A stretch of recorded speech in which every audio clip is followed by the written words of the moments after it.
Chapter 5183. Kiki. A burst of shrill laughter came from the flames. Following this laughter, the blood vessels of all the cultivators within a few li couldn't help but throb. Fairy Wuxia was no exception. As her blood and qi surged, the fiery red in front of her instantly disappeared. Fairy Wuxia's eyes turned slightly and saw Yi Shixiang's somewhat embarrassed and angry expression. Swoosh.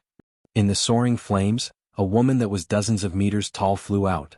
Wasn't she the drought demon that Xiaohua had met back then? At this moment, the drought demon had already shed her ugliness and was in the form of a charming woman. However, this woman was so valiant. Following the flames, the woman stretched out her arms and stabbed into the sword light that Yi Shixiang had set up with his sword artifact. Kacha. The sword light was annihilated and the sword artifact whimpered. The romantic sea of flowers was completely extinguished. Yi Shixiang. Xiao Mao followed behind the woman and rushed into the sky. He landed beside Fairy Wuxia and roared, "What are you doing?" Fairy Wuxia hadn't completely woken up earlier. She only completely woke up when Xiao Mao flew out and the drought demon woman destroyed the illusion. Her eyes were filled with disgust as she floated to Xiao Mao's side and berated, "Yi Shixiang, you dare to scheme against I?" Ha ha ha. Seeing that his scheme was ruined, Yi Shixiang first became angry out of humiliation. However, after a moment he laughed out loud again. Sword light flashed around his body and a second-grade sword transformation realm sword aura soared into the sky, forcing Fairy Wuxia to use her pressure to block it. As for Xiao Mao, he couldn't even breathe under this sword aura. Roar. The drought demon woman roared angrily. The space around Xiao Mao was suffused with blood-red flames.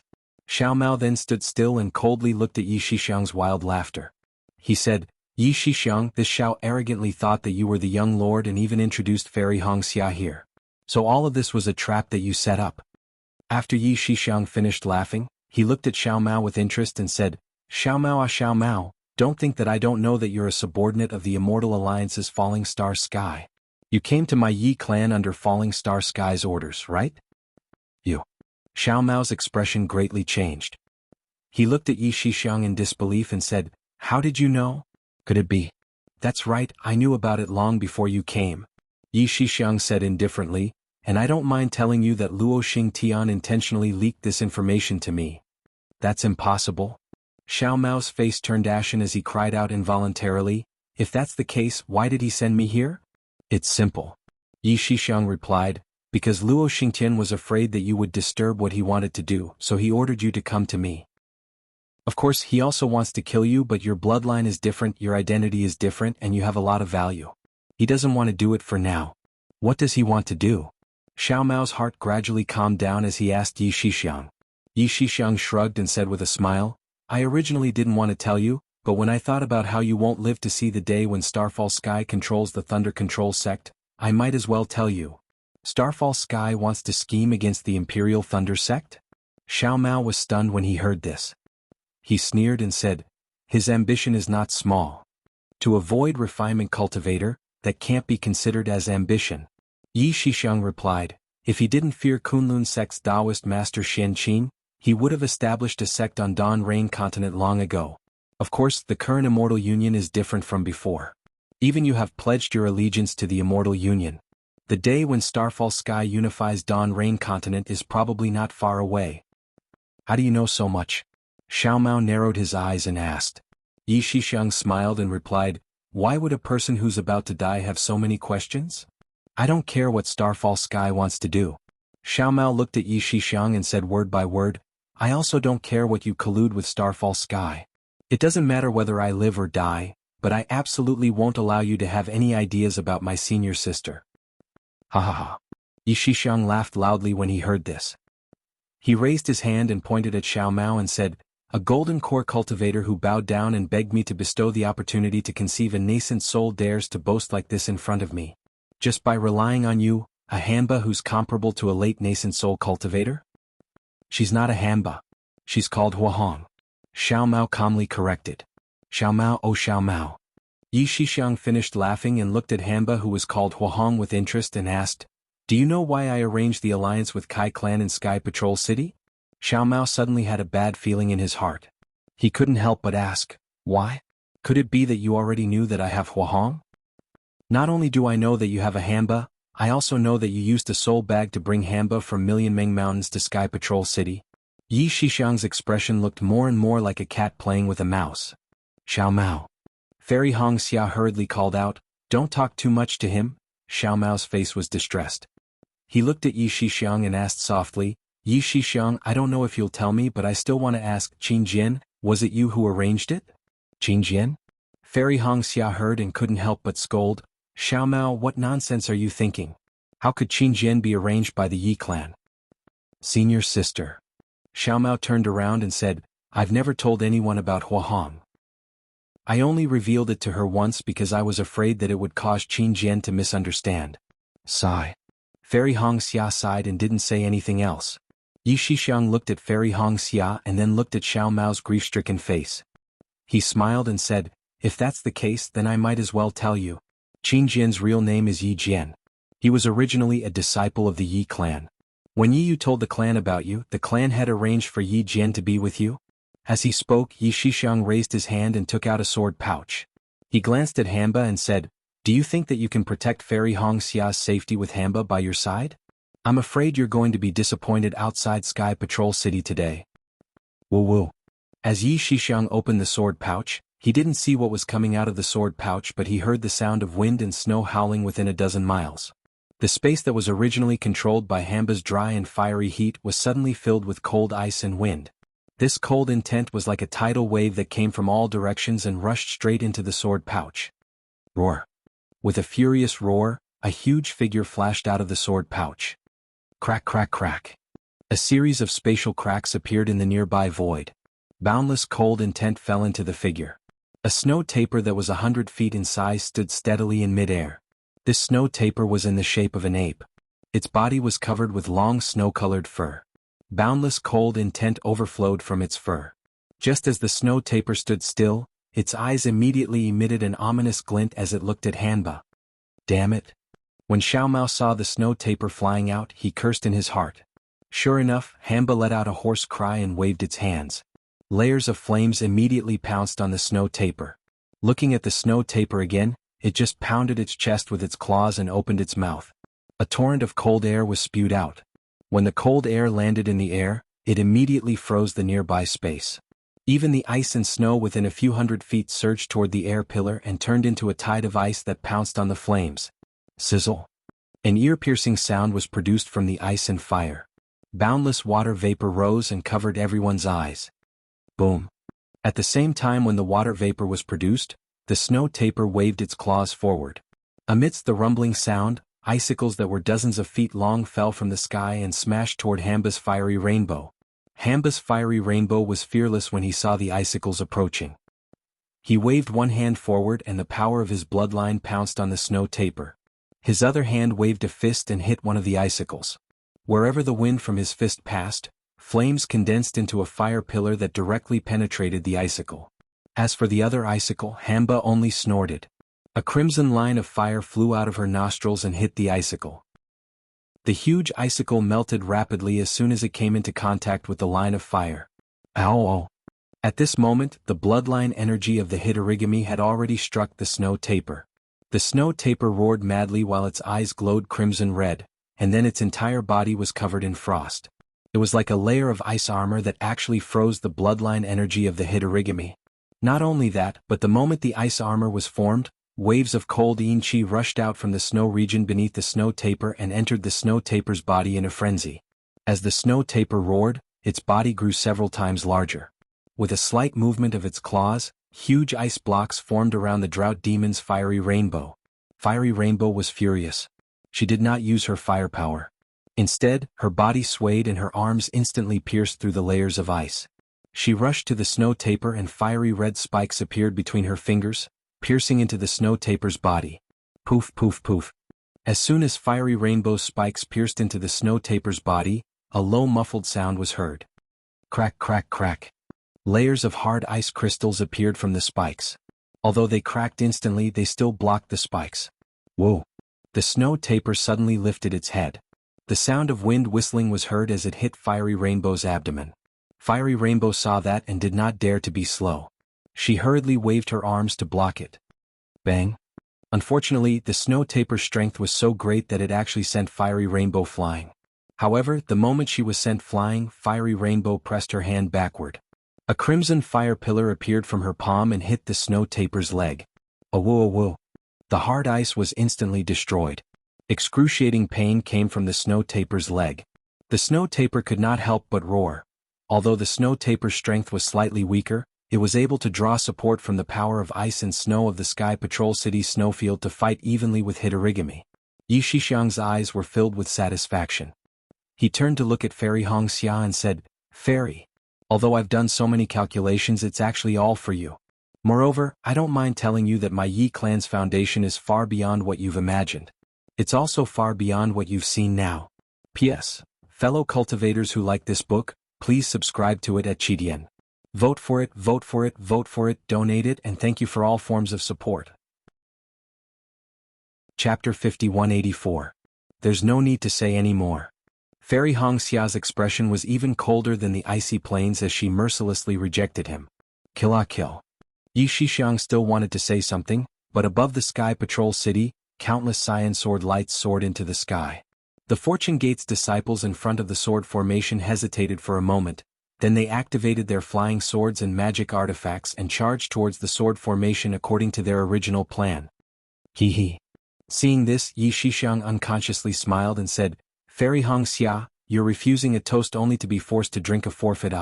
Since that's the case, don't blame me for using force." As he said that, Yi Shixiang raised his hand. Whoa. His left arm transformed into a giant hand formed from sword lights and grabbed at Fairy Hongxia. "If you want to use force, you'll have to get past me first." Xiao Mao felt extremely guilty. He really didn't know that he had fallen into Yi Shixiang's trap from the start. He also didn't know that his good intentions had led Fairy Hongxia into a trap. However, he knew that Fairy Hongxia was definitely not Yi Shixiang's opponent. At this time, Xiao Mao was also prepared to die. He moved his body and blocked in front of Fairy Hongxia. As he chanted some inexplicable words, his arms instantly turned blood red.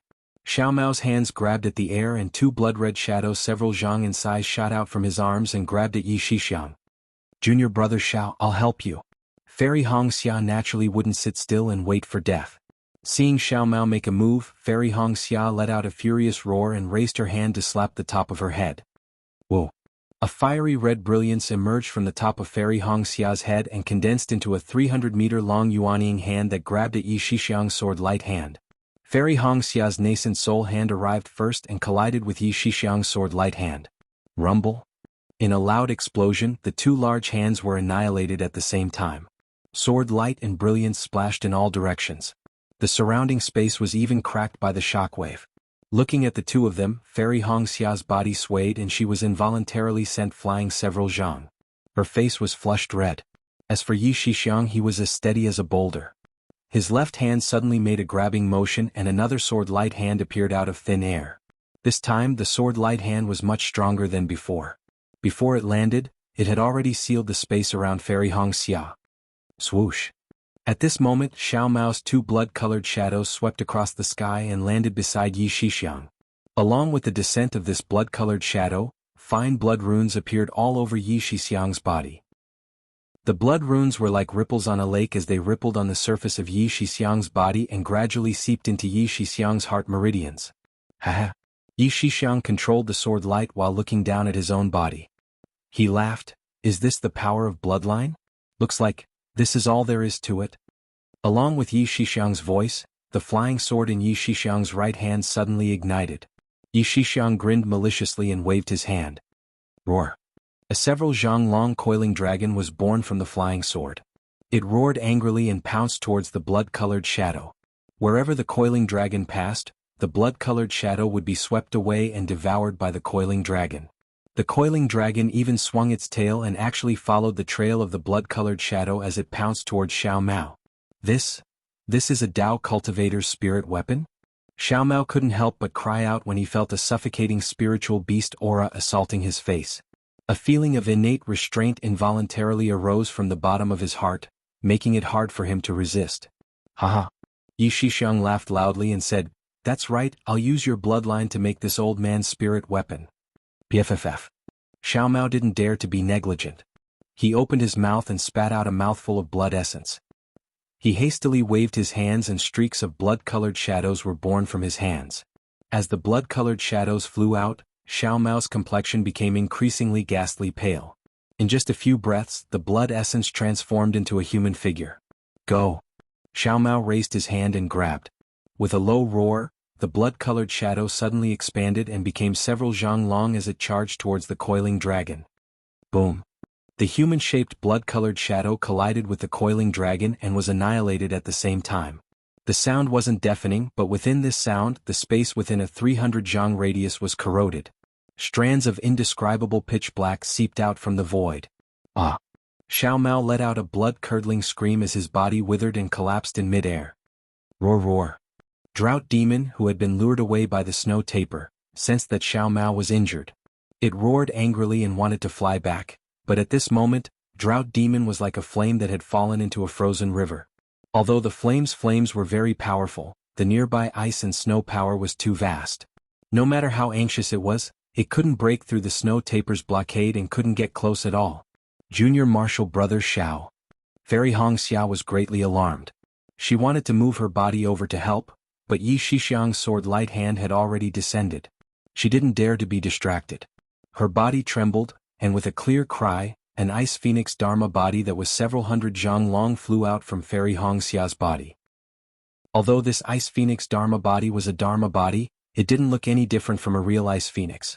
Once the ice phoenix appeared, a myriad of ice and snow power gushed out from the void. An aura comparable to the middle and late nascent soul stage was emitted from the ice phoenix's body. Ka. The ice phoenix spread its wings, and its sharp claws grabbed at the sword light hand. Streaks of frost were like swords, shattering Yi Shixiang's sword light hand. Good. When Yi Shixiang saw this, he wasn't alarmed but happy instead. He cried out, Fairy Hongxia, I didn't expect your ice phoenix dharma body to be so powerful. Ka. The ice phoenix let out a clear cry and flapped its wings. A murderous aura soared into the sky. The ice phoenix's phoenix eyes were filled with anger as it flew towards Yi Shixiang.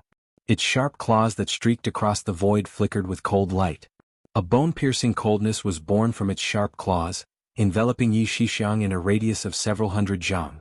When he saw how powerful the ice phoenix was, Yi Shixiang's expression turned solemn. He didn't dare to be careless. Sword light surged around his body, and the flying sword in his right hand let out an ear-piercing sword cry at the same time. He gradually waved it. The outcome of Yi Shixiang and Fairy Hongxia's battle would be decided in this one strike. Right at this moment, 4 earth-shattering booms came from the ground. The mountains shook and the earth shook. An enormous and unparalleled suction force rushed out and enveloped the space where Yi Shixiang, Xiao Mao, Fairy Hongxia, and the Ice Phoenix were. They couldn't resist at all. Fairy Hongxia and the Ice Phoenix were both grabbed by a huge hand and dragged down several hundred zhang into an enormous blood vortex. Damn it! Although the majestic suction force swept past him, it had no effect on him. How could Yi Shixiang not know that Yu Tong and Yun Jiechong had made a move? He cursed under his breath and looked down. When he looked down, even Yi Shixiang sucked in a breath of cold air and exclaimed, How did it become like this? On the ground, there were several mountains that stood tall in the frozen snowfield. At this time, other than the mountain that they were facing, the other 4 mountains to their left had collapsed. The collapse of these 4 mountains was different from usual. It wasn't as if the mountain rocks had collapsed and rolled around. Instead, the entire mountain had collapsed into the ground as if a huge fist had smashed the 4 mountains into the ground. Following the collapse of the mountain peaks, 4 pitch-black abysses that were more than 10 li wide appeared outside the Sky Patrol City. If it was just the abysses, Yi Shixiang might not have been so shocked. Because at this time, within the abysses, there were layers of thick purple chi that had condensed into a funnel-like purple vortex. It soared into the sky and enveloped the surrounding 100 li. Not only were the thousands of sword cultivators and the 5 aristocratic families' disciples in the Sky Patrol City trapped, but a small number of Fortune Gate's disciples were also trapped. The purple vortex that had sucked Fairy Hongxia and the Ice Phoenix avatar into it was not far away from the sword formation. Looking at the sword formation, whether it was Heavenly Gate Mountains Huang Mingxiang, Su Yenyun's Yun family's Yun Xiaoying, or Fallen Gold Mountains Yu family's Yu Xiong, they had all released their true spirit avatars under Yu Tong and Yun Guichong's orders when the Fortune Gate's disciples attacked. Even the other disciples of the 3 families who could use their avatars had also released their faint and unformed avatars. 4-spirit blood curse? Yi Shixiang was indeed worthy of being the Yi family's patriarch. When he saw this scene, he immediately understood something. A kind of jealousy appeared in his eyes as he cursed inwardly, "Damn it, this old man only saw Fairy Hongxia's innate spirit body and neglected her Ice Phoenix bloodline. I didn't expect Yu Tong and Yun Guichong to have this idea." But, thinking of this, Yi Shixiang hurriedly released his divine sense to investigate. Sure enough, the 4-spirit blood curse was somewhat inverted. The 4 purple vortexes were drawn out from the ground at an oblique angle. It looked very forced and seemed to be on the verge of collapsing. Boom, boom, boom. The moment Yi Shixiang released his divine sense, the 3 purple vortexes in the distance vibrated at the same time as if they were breathing. A huge undulation appeared from the ground and rushed to the top of the vortexes. Then, another 3 huge suction forces were spat out from the vortexes, pulling Huang Mingxiang and her vermilion bird avatar, Yun Xiaoying and her flame dragon avatar, Yu Xiong and his silver tiger avatar, and even several other disciples and their avatars into the abyss. Whoa! The ground shook again and the 4 vortexes showed the same rhythm. Countless blood threads began to spread in the air like spiritual snakes as everyone fell into the abyss. Moreover, as the blood threads spread, the vortexes began to expand, enveloping even more Fortune Gate disciples. As the blood threads spread, 2 faint silver-white crystal threads stretched out from the 4 vortexes. When they reached the center of the space, they merged into 2 more threads and went deep into the 4-spirit blood curse. Weren't they standing there with complacent expressions on Yu Tong and Yun Guichong's faces? Although Yun Guichong did not release his fire dragon celestial body, the flames around his body circled like a dragon, scorching the surrounding void. P.S. Fellow Taoists who like this book, please subscribe to it at Qidian. Vote for it, vote for it, vote for it, give it a tip, and thank you to Alliance Master Taoist Xiao for your tip. Chapter 5185. In just a few breaths of time, the blood threads had already reached the top of the whirlpool and a series of crackling sounds could be heard. Countless blood threads mixed with purple qi wrapped around the disciples of the Yun, Yu, Kai and Huang families. Ah! A series of miserable shrieks could be heard as the bodies of these disciples were minced into pieces and sucked into the whirlpool. Not good. Yi Shixiang was shocked in his heart and he hurriedly shouted, "Yu Tong, what are you doing?" Yu Tong glanced at Yi Shixiang indifferently and said, "Young Master Yi, what is our agreement? You don't have to care about what we do. You do your thing and I will do mine. There is no need to interfere with each other. Your Yi family disciples will definitely be unharmed. This young master naturally won't care about anything else." Yi Shixiang said angrily, "Quickly release Fairy Hongxia. You didn't say that you wanted to harm Fairy Hongxia's life. If you did, this young master would definitely not have agreed to it." While he was speaking, countless miserable shrieks could be heard as the bodies of the patrolling Sword Gate's disciples were minced into pieces by the purple whirlpool. The 4 purple whirlpools spun like a millstone, mincing and devouring the bodies of the sword cultivators and Fortune Gate's disciples. The purple whirlpool gradually turned red. "Fairy Hongxia's life isn't part of our agreement." Yu Tong looked at the 4-spirit blood curse with satisfaction before sweeping a glance at Yi Shixiang. He replied indifferently, "Moreover, I reluctantly agreed to the condition that you raised earlier. It's a pity that you didn't manage to persuade Fairy Hongxia, so I can only follow the original plan. However, you were actually able to see that this Yu was the mastermind behind all of this. This can be considered commendable. Then this Yu won't haggle with you about the other matter of changing the agreement without permission." The other thing that Yu Tong was talking about was naturally the moving of the 4 spirits blood curse. At this time, the 4 spirits blood curse had gradually entered a good state under Yun Jukong's control. The previous shaky state had stabilized. Strands of crystal light from the purple vortex turned into pure blood strands and rushed into the blood formation. In the void near the blood strands, indescribable ghostly sounds, distorted illusions, and other strange phenomena gradually appeared, making people know that the blood formation was in defiance of the natural order at first glance. "Damn it!" Yi Shixiang roared, "Fairy Hongxia is this young master's Tao companion. Even if this young master has to fall out with you all, this young master will definitely save her." "Young Master Yi?" A blush appeared on Yu Tong's face. It was unknown whether it was because of excitement or because the blood vessels below him had begun to surge. His voice was slightly shrill. "Are you prepared to be a traitor?" "That's right." Yi Shixiang's eyes also turned red. "I'd rather have my reputation ruined than let go of a chance to obtain a Tao companion." Yu Tong's eyes were filled with ridicule. He opened his mouth wanting to say something but he closed it again. He raised his hand and pointed at the huge abyss that Fairy Hongxia had fallen into and said indifferently, "Young Master Yi, it's not that this Yu is looking down on you, but with your second-grade sword transformation strength, you're nothing in front of this Yu. If you have the ability then go ahead and save her. However, this Yu will speak bluntly. If you dare to save her, then don't be afraid of throwing your life away." This. Yi Shixiang was somewhat hesitant. After all, the aura of the 4 purplish-red whirlpools was becoming increasingly powerful and had already surpassed the limits of a sword transformation swordsman's control. The snow taper and Hitorigami that were fighting earlier were also disturbed by this heavenly phenomenon and stopped fighting. Hitorigami tried his best to charge into the blood formation to search for Xiao Mao, but to no avail. How could Yi Shixiang dare to take the risk? Yu Tong smiled and said, "Young Master Yi, let's not talk about what happened earlier. Our cooperation is perfect. After this matter, this Yu and junior brother Yun's strength will rise to another level. It will be even more beneficial for our cooperation." Speaking of this, Yu Tong raised his head and looked at the mountain range in the distance. After the Fortune Gate's disciples had left, peace was restored. However, at this time, sword lights appeared again like broken stars. In the sky, the wind and clouds were surging in all directions. Obviously, another wave of snowstorm was coming. Yu Tong withdrew his gaze and looked at Yi Shixiang, saying meaningfully, "Moreover, the Yi clan's plan is not here. Why is young Master Yi so conflicted? Why don't you look further? As the saying goes, there are plenty of fish in the sea. How can young Master Yi hang himself on a crooked tree like Fairy Hongxia?" Yi Shixiang pursed his lips and did not say a word, as if he was thinking about something. Yu Tong lowered his head and looked at the formation. The inside of the formation had become a sea of blood. Most of the sword cultivators and Fortune Gate's disciples had been turned into blood that flowed into the abyss through the vortex.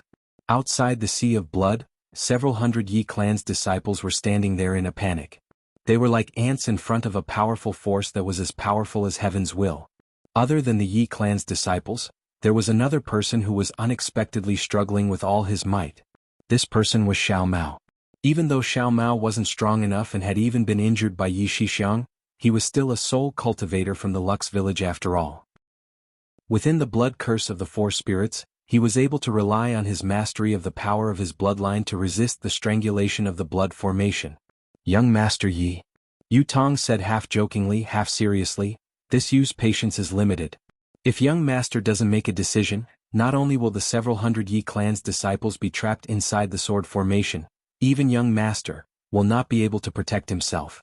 At that time, I'm afraid this Yi will not be able to answer to the Yi clan's patriarch. Therefore, I ask young Master Yi to reconsider. Don't let your previous efforts go to waste." "All right."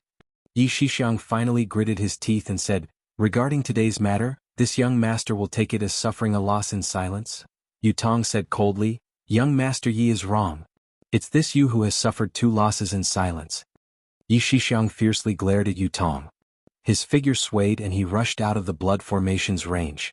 Yu Tong said a few words to Yun Jiechong who was controlling the blood formation, but Yun Jiechong looked up at Yi Shixiang. Those blood-red eyes clearly revealed unwillingness. However, in the end, Yun Jiechong waved his hand and a crack that was less than a few feet was torn open in the closed blood formation. "My apologies," Yun Jiechong said with a hoarse voice, "because this sword formation deviated, this Yun can't control it as I wish. Now I can only open up this small crack. I hope young Master Yi can understand." "Well said." Young Master Yi looked at that small crack. It was like a person standing under the city wall facing a dog hole. Although he was furious, there wasn't any special expression on his face. He responded in a low voice and said loudly, "Yi clan's disciples, follow this young master out." "Yes." The Yi clan's disciples responded. They immediately realized that the force that was tightly suppressing them had suddenly disappeared. Everyone was ecstatic as if they had been pardoned. They immediately urged their figures to fly towards Yi Shixiang and prepared to fly out of the formation. Yi Shixiang didn't even look at them. He turned into a sword light and directly crashed into that crack that wasn't much bigger than a dog hole. Ha ha ha. When Yun Jiechong saw Yi Shixiang flying into the crack, he couldn't help but laugh loudly. He looked at Yu Tong and said, "Senior Marshal Brother Yu, this younger brother is really happy today. This younger brother doesn't dare to look at this guy's face for a long time." Yu Tong smiled faintly and said, "Today is just the beginning. We merely let the Yi clan's young master see our faces. After today, you and I will exchange our true spirit bloodlines for saint spirit bloodlines. After we cultivate in seclusion for a few hundred years, we can expect to split our spirit and separate our bodies. At that time, when you look at the entire Dawn Rain continent, everything will have to see your face. Everything that happened today is nothing but dust. Ha ha ha ha. Yun Jiechong looked up to the sky and laughed wildly. The flames around his body turned blood red. That flame dragon avatar once again expanded by 30%. A ferocious dragon avatar was about to leave his body. Yun Jiechong's laughter rippled through the entire blood curse space, appearing especially enchanting. Yu Tong still had a smile on his face as he quietly watched. However, the corner of his eyes occasionally glanced at his feet. The pure bloodline power was becoming increasingly exuberant. Kill, kill, ah, oh. Countless shouts and screams rang in Zhong Haoren's ears. Not only did these sounds stop in Zhong Haoren's ears, they also attacked his conscience. They were constantly tearing at Zhong Haoren's heart. Swoosh! An inexplicable sword light slashed under his armpit, piercing through his protective sword light and deeply piercing into his body. A burning pain came from the wound. Zhong Haoren sucked in a breath. The immense pain made his body tremble, but at the same time, a sense of satisfaction arose. Zhong Haoren did not even lift his eyelids. With a wave of his left hand, a scarlet sword light flew out. Ah! Another scream was heard. The swordsman who had sneak attacked him died under this blow. Zhong Haoren's figure staggered slightly, but he barely managed to stand still in midair. When he looked around, the Fortune Gate disciples and Sword Cultivator disciples fighting on the left had thinned out. The sword formation on the south side of the Sky Patrol City had actually collapsed under the Fortune Gate's attacks. Without any hesitation, Zhong Haoren grabbed the hilt of the flying sword that had pierced into his body. Puff! Dirty blood splashed out. Zhong Haoren once again urged the sword origin, and a three-colored sword light gushed out from the wound to protect it. Was I wrong? Zhong Haoren did not look at his wound anymore. Instead, he lowered his head to look at the ground. The white ground was now covered in blood. The remains of hundreds of sword cultivators and Fortune Gate disciples were scattered everywhere. None of these corpses were intact. Some of them were still staring helplessly at the sky. Although their eyes were lifeless, in Zhong Haoren's eyes, it was as if he could see his own heart. Is it worth it for me to do this for the sake of the Fortune Gate's rise? Just because I'm about to die, should I use the lives of these Fortune Gate disciples to cleanse the disciples that I'm not sure of? I clearly know that this Sky Patrol City may be a bait, so why should I risk it all? P.S. Fellow Taoists who like this book, please subscribe to it at Qidian. Vote for it, vote for it, vote for it, give it a tip, and thank you to the Alliance Master Taoist Xiao for your tip. Thank you to all fellow Taoists for your support. Chapter 5186. Fighting spirit in one go, weakening in the second, and exhausting in the third. Although our Fortune Gate's disciples are charging into the sword formation in one go, it's obvious that these sword cultivators are avoiding our attacks. Once our Fortune Gate's disciples are slightly weakened, they will definitely launch a large-scale counterattack. At that time, it will be our Fortune Gate's time to retreat. Maybe Zhao Ming is right. After this battle in the Sky Patrol City, our Fortune Gate's disciples will grow, but what about these fallen disciples? What about the culprit who instigated the battle between our Fortune Gate and the Sky Patrol City? Is their target the Fortune Gate or the Sky Patrol City? If our Fortune Gate is defeated, do we still have a chance to survive? 1,000 regrets and 1,000 thoughts flowed into Zhong Haoren's mind like floating cotton, causing him to be unable to see the situation of the battle. Whoa! At this moment, a low whistling sound came from not far away. A cultivator at the middle stage of the Gold Core realm urged his figure to break away from the battle, and flew towards the distance without the slightest hesitation. Zhong Haoren raised his gaze and saw it clearly. Wasn't that the sect master of the Wisdom Pavilion, Wu Qing? Hee.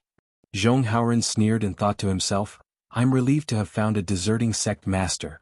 However, just as Zhong Haoren was about to withdraw his gaze, he suddenly saw some sword lights in the sky behind him from the corner of his eye. He couldn't help but be stunned for a moment before he hurriedly turned around to look towards the south.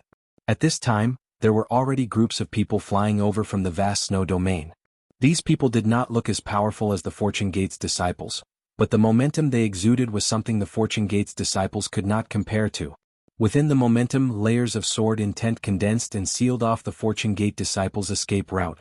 Sure enough, Seeing this, Zhong Haoran breathed a sigh of relief as if he had finally seen the end. He whispered, "This is the Sword Cultivator's trap." However, before Zhong Haoran could think about why the Sword Cultivators would attack the Fortune Gate disciples, there were screams of ecstasy from the battle group. "Quick, look! Our Sword Cultivators' reinforcements are here." Kill. Above the Sky Patrol City's southern city gates, the sword formation that looked like a cocoon was being torn apart. Groups of swordsmen flew out and pounced on the Fortune Gate's disciples who had destroyed the sword formation outside the city gates like wolves and tigers. The number of swordsmen that came later was several times more than the swordsmen that came before. Seeing so many swordsmen flying out and being surrounded by sword cultivators, the Fortune Gate disciples were already flustered. The advantage they had gained earlier collapsed in an instant.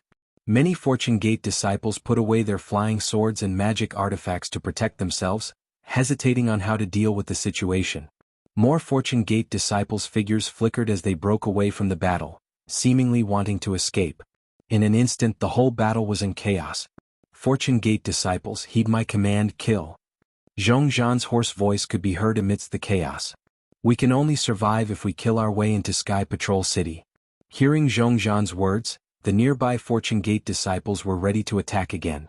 They wanted to kill their way into Sky Patrol City before the Sword Cultivators arrived. Yen Sun Manor's disciples. Then, another loud voice could be heard. It was Qing Jizi's voice. "Heed my command, form a group and turn back. We'll take advantage of the fact that the Sword Cultivators have yet to form and break through the encirclement." "Where's Wu City? Where's that damn Wu City?" Zhao Ming's voice could also be heard amidst the chaos. "Damn it." Seeing this, Zhong Haoran cursed in a low voice. He raised his hand and put it into his bosom. He had already taken out another crimson sword. "Martial uncle." Fei Yunshu flew out from Zhong Haoran's left side. His clothes were also soaked in blood. He said anxiously, "It really happened, what should we do?" Although Zhong Haoran's heart was in a mess, he could not show it in front of his disciples. He smiled calmly and said, "What are you afraid of? We've already anticipated this situation and we've even discussed it. Alright, this disciple will listen to martial uncle." Fei Yunshu looked at the scarlet sword in Zhong Haoran's hand and knew that Zhong Haoran had made a decision. He sighed in relief and nodded. Swoosh. In the distant battlefield, a dim golden light flashed and Zhong Zhan's figure landed not far away from Zhong Haoran. Zhong Zhan's robe was tattered and stained with blood. His left hand was gone, and his right hand was holding an equally broken magic treasure. Before he could steady himself, Zhong Zhan angrily said, "Martial uncle, are you still thinking about the escape route at this point? This is the time to test our Fortune Gate's disciples. As long as we pass this hurdle and take down the Sky Patrol City, our Fortune Gate's name will immediately spread throughout the world. Once you give the order, all our previous plans will be for naught." Fei Yunshu was also angry. "Zhong Zhan, don't you see? Our Fortune Gate's disciples are surrounded by sword cultivators. We've really fallen into their trap. The only way to escape from this trap is to retreat." "You're wrong." Zhong Zhan's eyes were like fire as he resolutely shook his head and said, "We can only fight with our backs to the wall and attack the Sky Patrol City. If we don't have the heart to die, none of us will be able to escape from this hopeless situation today." "How am I wrong?" Fei Yunshu shouted. "Previously we arranged for the Fortune Gate to surround the Sky Patrol City from all sides, with the real attack from the east, west and south, and a feint attack from the north. This was to let the Sky Patrol City sword cultivators know that they might not be able to defeat our Fortune Gate's disciples and escape from the north. But now, not only did the Sky Patrol City sword cultivators not escape, they even opened the Sky Patrol City's defensive sword array and counterattacked our Fortune Gate. Our plan has been seen through by the Sky Patrol City, and they want to attack our Fortune Gate with the sword cultivators behind us. We have already expected this situation, so we can only retreat." Zhong Haoran restrained his temper and wanted to persuade Zhong Zhan, but at this moment, most of the Fortune Gate's disciples on the south side of the Sky Patrol City had already started to retreat. The Burning Crane Union's Zhao Ming was giving orders in a low voice, while the Chu Hong faction's Wang Jianqing, Cloud Pavilion Fort Su Zhonglin, Heaven Competing Pavilions Zhuo Hong, and Yuan Feng Stockades Zhou Ji had already gone to the east and west sides of the Sky Patrol City. Zhong Haoran did not know how they would deal with this, but since Zhao Ming was ready to escape, the other sect's chiefs would definitely not fight to the death like Zhong Zhan. Sigh. Zhong Haoran sighed as a sense of helplessness rose in his heart. He no longer hesitated and opened his mouth. A blood-red flying sword flew out and hit the sword in his hand. Martial uncle. Zhong Zhan cried out in grief, as if he had just witnessed the world's most precious thing being destroyed. King. The sword emitted a metallic sound and soared into the sky. After flying for more than 100 zhang, the sword emitted a thunderous boom and a light shadow rapidly emerged. A flying sword several dozen zhang in size appeared, and this scarlet flying sword soared through the sky at an extremely fast speed, piercing through the dark clouds. Swoosh! The dark clouds were pierced through, and a pillar of sunlight pierced through the dark clouds like a sword, piercing through the sky and landing on the north side of the Sky Patrol City. Go! All the Fortune Gate's disciples already had the intention to retreat. Seeing that Zhong Haoren was about to give the order to retreat, they no longer hesitated. They shouted in a low voice and urged their bodies to retreat, gathering at the south side of the Sky Patrol City. Who? Looking at the blood-red flying sword piercing through the dark clouds, Zhong Zhan's heart felt as if it had been pierced through. His eyes instantly lost their spirit, but it only lasted for a moment before they regained their determination. He looked at Fei Yunshu and Zhong Haoren and said, "Both of you leave." "I'm not leaving, I'm going to kill my way to the Sky Patrol City." Zhong Zhan. Zhong Haoren looked at Zhong Zhan and asked word by word, "Tell this old man the truth, were you the one who issued the sect master's order?" Zhong Zhan raised his head and looked at Zhong Haoren and said in a sad voice, "Martial uncle, even now you still don't believe me?" Zhong Zhan looked past Zhong Haoren and into the distance. He could clearly see the sword cultivators surrounding the Fortune Gate's disciples, and even the heavenly demon sect's disciples' battle formation. Zhong Haoren opened his mouth and said, "Let's go, today's momentum is gone." "Your momentum is gone." Zhong Zhan retracted his gaze and stared fixedly at Zhong Haoren, saying, "But my heart is not dead. Martial uncle, I know you don't believe me, but I'll say one last thing, this sect master's order was not issued by me. However, I can tell you with certainty that if this sect master's order was issued a few days later, my sect master's order would have been issued. This sect master's order is really in my heart. My Fortune Gate really needs this kind of blood test. But many people will die in this test." Fei Yunshu shouted, "Moreover, didn't you see? Today we and all the Fortune Gate's disciples may die here." "We can die." Zhong Zhan sneered and said, "But how can the Fortune Gate's disciples die? If they die, what's the use of my Fortune Gate? My Fortune Gate's disciples may die, but how can my Fortune Gate's spirit die? Even if the Fortune Gate is gone after today's battle. As long as Taoist Zhao's name exists, the Fortune Gate will be re-established on the Dawn Rain mainland in 100 years, or even 1,000 years. How can a Fortune Gate without blood and lives be Taoist Zhao's Fortune Gate?" Zhong Zhan took a deep breath and turned to look at the Sky Patrol City. Although the city was still on guard, many swordsmen and beast cultivators had already rushed out. Zhong Zhan said, "Martial uncle, this disciple has already expected this situation. Today's death situation. This disciple has seen it countless times in his dreams. This disciple has never thought of returning from the Sky Patrol City, so, Martial uncle, please leave. In the future, the Fortune Gate still needs Martial uncle's leadership. This traitor will stay here to pay respects to Taoist Zhao." "You." Zhong Haoren looked at the hot-blooded and impulsive Zhong Zhan, who had different ideals from him. How could he not be moved by Zhong Zhan's generosity? He opened his mouth and his lips trembled slightly. He wanted to say something, but the words were stuck in his throat. P.S. Fellow Taoists who like this book, please subscribe to it at Qidian, vote for it, give it a recommendation vote, bookmark it, and thank you for all forms of support. Chapter 5187. However, seeing that the closest sword cultivator was closing in on him, and hearing the battle cries coming from behind him, Zhong Haoren raised his right hand and placed it on his throat, shouting hoarsely, "Zhong Zhan, are you leaving or not? If you don't leave, this old man will die here." "Martial uncle." Zhong Zhan smiled wryly, "Don't lie to this disciple. You gave the command of the Fortune Gate to this disciple, isn't it because you have the same idea as this disciple?"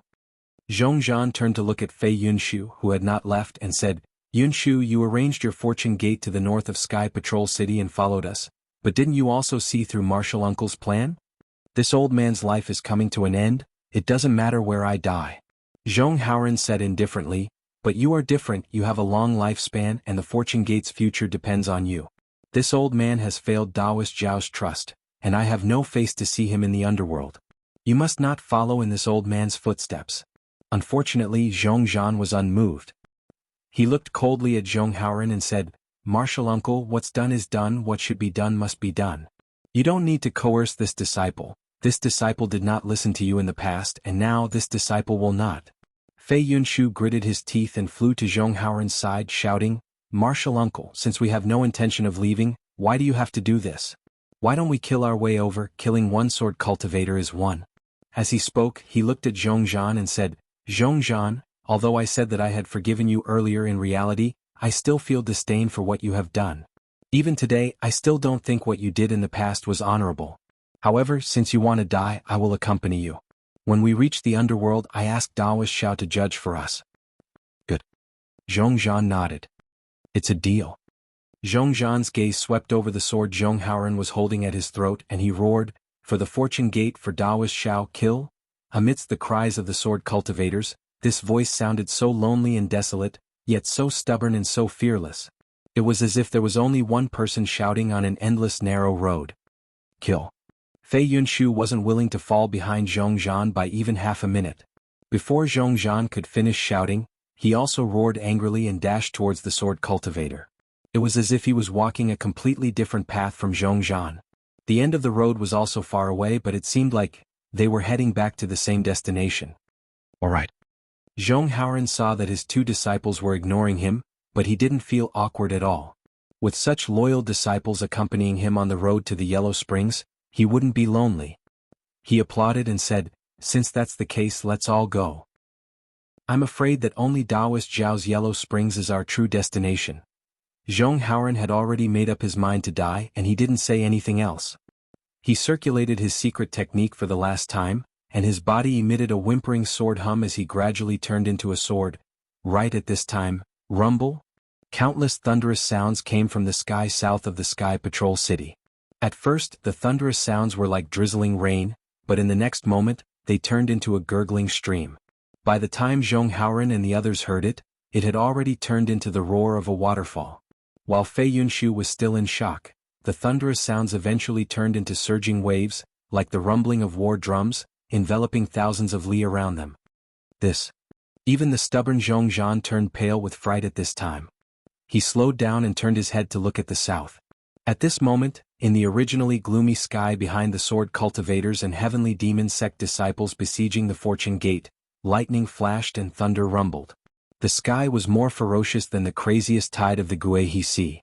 In the midst of the thunder, there were flickering silhouettes, as if heavenly soldiers and generals had descended from the sky. An indescribable invincible battle prowess came silently from that place. However, before the battle might could get close, a divine thought that was even more terrifying and vast than the battle might swept across the Sky Sentry City like a storm. Then a voice that was louder than thunder was heard, "Damn it! How dare you!" Following this voice, a slender figure leaped across the sky amidst the thunder. This figure landed on the north side of the Sky Patrol City faster than lightning. Although the figure was fast, how could it be faster than Zhongzhan's 1,000 years of devout prayer? When Zhongzhan saw the familiar figure, he almost cried out, "Xiao? Daoist Xiao? Is that Daoist Xiao? How is this possible?" Zhonghauren and Fei Yunshu naturally saw the figure that had been deeply engraved in their souls. They couldn't believe it because that figure flashed past them like a bolt of lightning. It doesn't matter if it's him or not. Zhongzhan's eyes were blazing, and his pale face was flushed red. He turned to look at the sword cultivators who were several hundred zhang away and said excitedly, "To be able to see Daoist Zhao's figure before I die, this Zhongzhan can die without regrets. Go. All of you have Daoist Xiao in your hearts, how could he let you die?" At this time a sharp voice sounded, "Not to mention that the other Fortune Gate disciples have fled, and only the three of you are stubbornly resisting. If all of you die, how can I face Daoist Zhao's trust?" In the direction of this voice, the void was torn apart, and a huge phoenix flew out from it. Wasn't that Fengwu? With a flap of Fengwu's wings, Yuanya flew out with the devil's spear in his hand. Behind him, Xiang Zhili, Wuqing and Cui Yingying also appeared. Yun Jichong released the Four Spirits' blood curse, allowing Yi Shixiang to crawl out of it like a dog crawling through a hole. Yi Shixiang bit his lips as an indescribable feeling of humiliation rose from the bottom of his heart. When he escaped from the Four Spirits' blood curse, he took a deep breath and turned into a ray of sword light, flying more than 1,000 zhang away. When he raised his head to look again, the sword formation was no longer there. Instead, a purple-red cocoon of light was emitting a bewitching radiance in midair. It resembled a poppy flower that was about to bloom. This poppy flower had yet to bloom, but it had already swallowed thousands of Fortune Gate's disciples. How could the other Fortune Gate's disciples dare to approach it? They frantically tried to escape in all directions, but even so, there were still many disciples who failed to escape from the rapidly expanding 4 blood-red vortexes inside the cocoon of light. Roar roar. A few low growls sounded, and the snow tapir that was fighting with Hanba earlier flew back. Yi Shixiang looked at the snow tapir, then at Hanba, who was circling around the blood formation but could not find a way to enter. A cold sneer appeared on his face as he took out his sword pouch and put away the snow tapir. Then, he stood there quietly, looking at the 4 spirits' blood curse as if he was contemplating something. Half a cup of tea's time later, all the Yi family's disciples flew out from the 4 spirits' blood curse and landed beside Yi Shixiang, waiting for his orders. Yi Shixiang looked around and ordered, "All of you quickly retreat to the Sky Patrol City." Yes. The group of Yi family's disciples complied and flew towards the Sky Patrol City. They should be here by now, right? Yi Shixiang turned to look at the east and west sides of the Sky Patrol City. The 4 spirits' blood curse had already taken shape and had sealed the surrounding space. Yi Shixiang's divine sense couldn't penetrate it, and even his gaze couldn't see through the distorted space.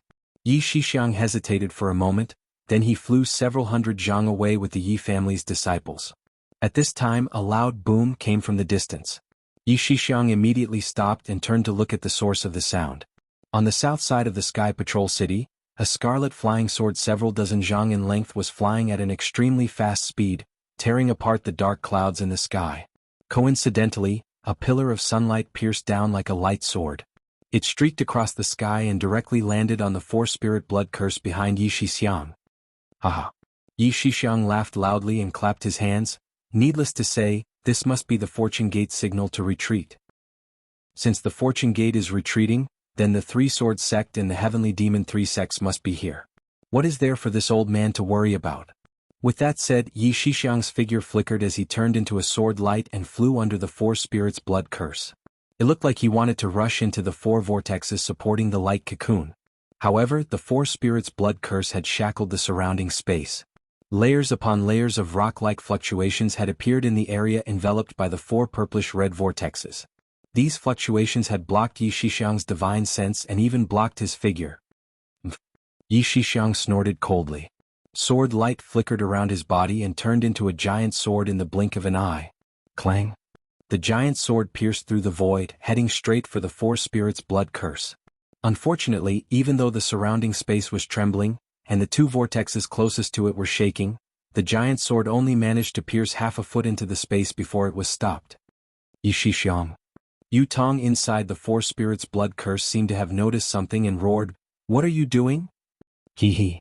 Yi Shixiang recovered from the sword light and shouted, "You dare to snatch the Tao companion that this young master has his eyes on?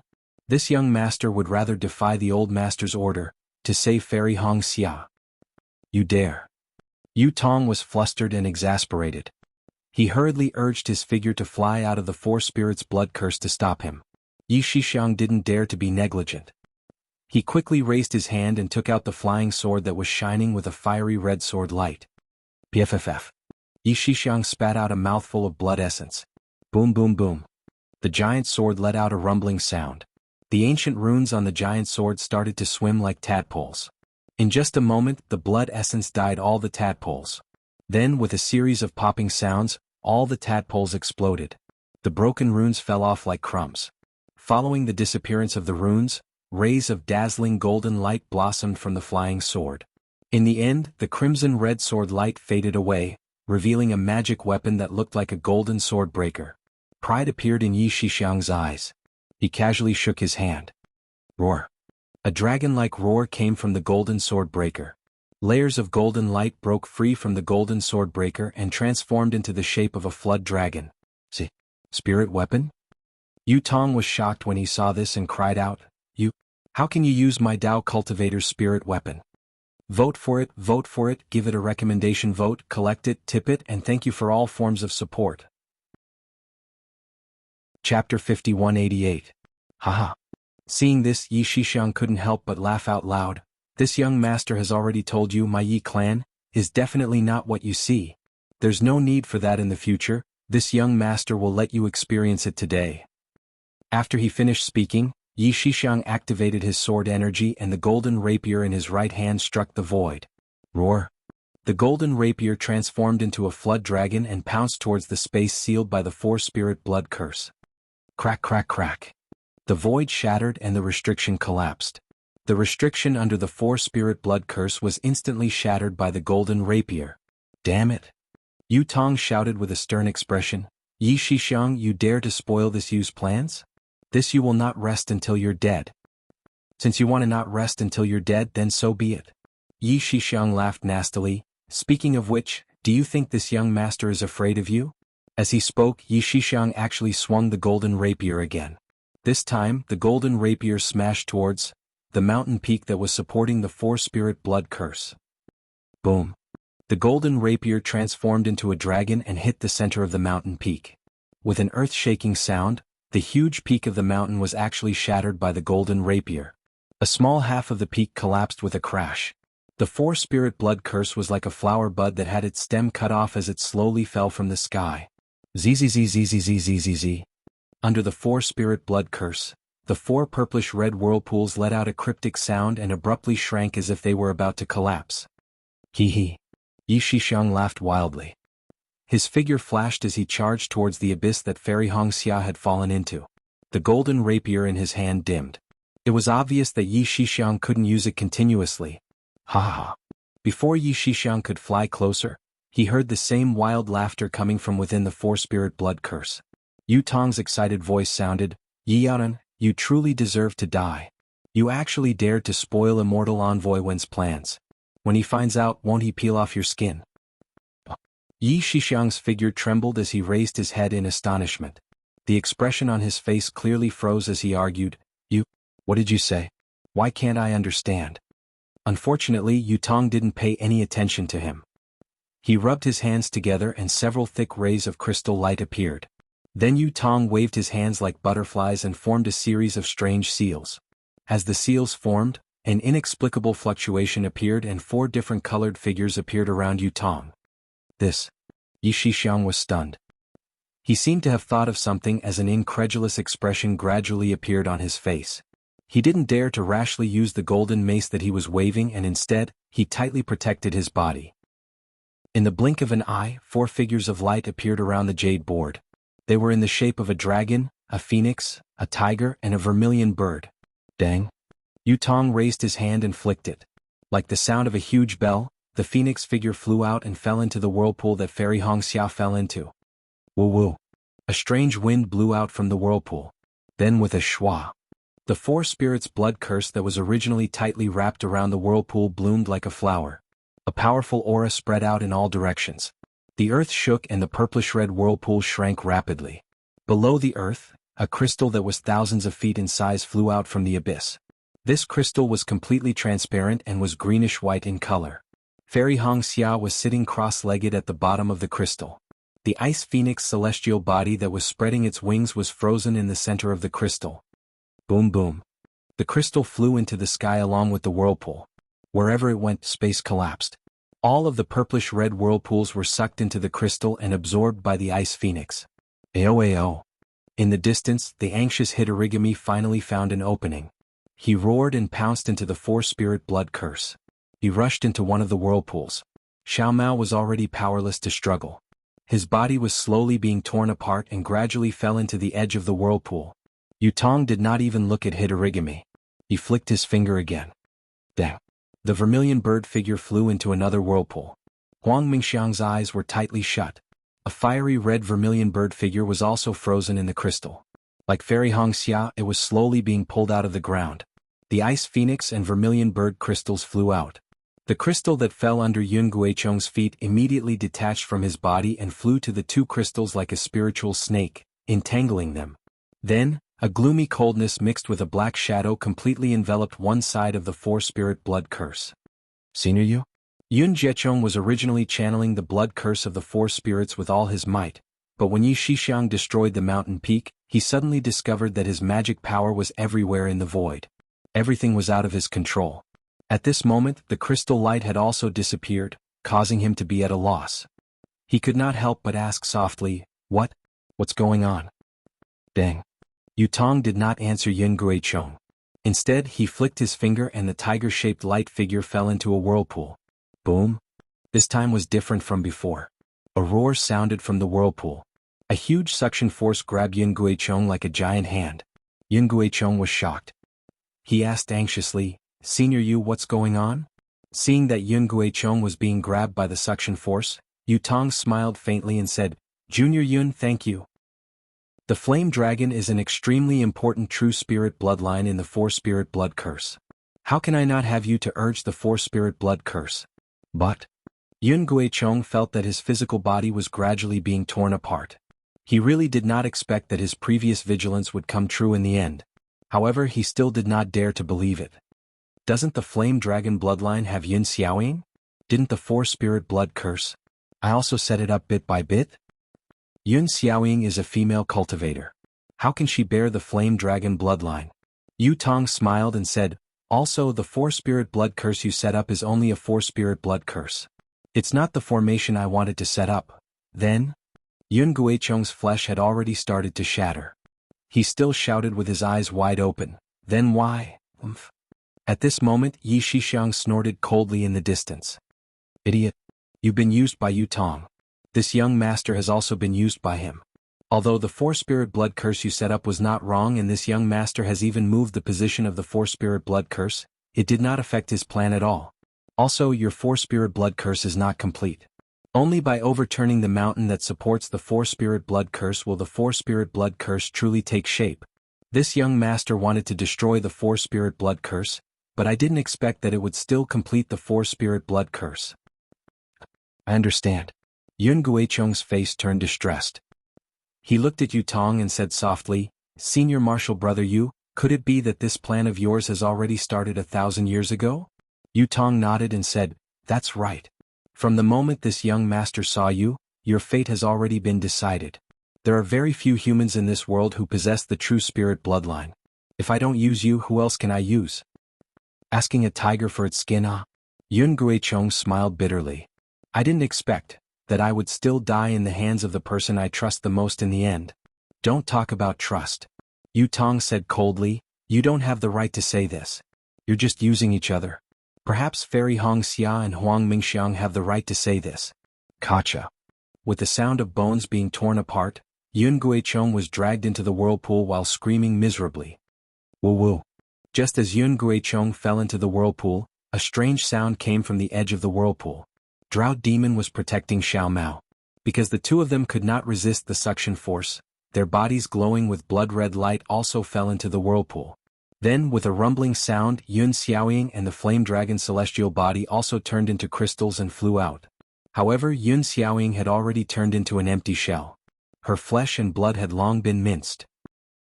As the third crystal flew out, a layer of heat and light was born from the crystal, piercing into the void and separating the entire space from the Ice Phoenix and the Vermilion Bird. Yi Shixiang narrowed his eyes and watched all of this. He sensed a kind of barrier that he could not resist slowly appearing from the light and darkness. An inconceivable feeling arose. His figure was pushed back. Even the dragon image of the golden gem could not resist. He looked at Yutong again. He was not in a hurry to push the last tiger-shaped light shadow into the whirlpool. Instead, he formed hand seals again and sent rays of light into the three crystals. Countless strange light shadows were born. Waves of movements that seemed like the groans of heaven and earth were emitted. Gradually, all the light shadows and strange phenomena converged into the three crystals. This. Yi Shixiang asked in a deep voice, This is the legendary Four Spirits sacred body, right? Yutong raised his brows. His hands did not stop forming hand seals. Instead, he looked at Yi Shixiang with slight surprise and said, Yi Yaran, your knowledge is not bad. You can actually see that this is the Four Spirits sacred body? This time Yi Shixiang did not deny it. Instead, he asked back, The so-called Four Spirits sacred body is a physical body condensed from the bloodline of the Four Sacred Spirits. Even my Yi clan does not know about this kind of secret technique. It seems like only the people of the immortal world know about it. Yutong, where did you come from?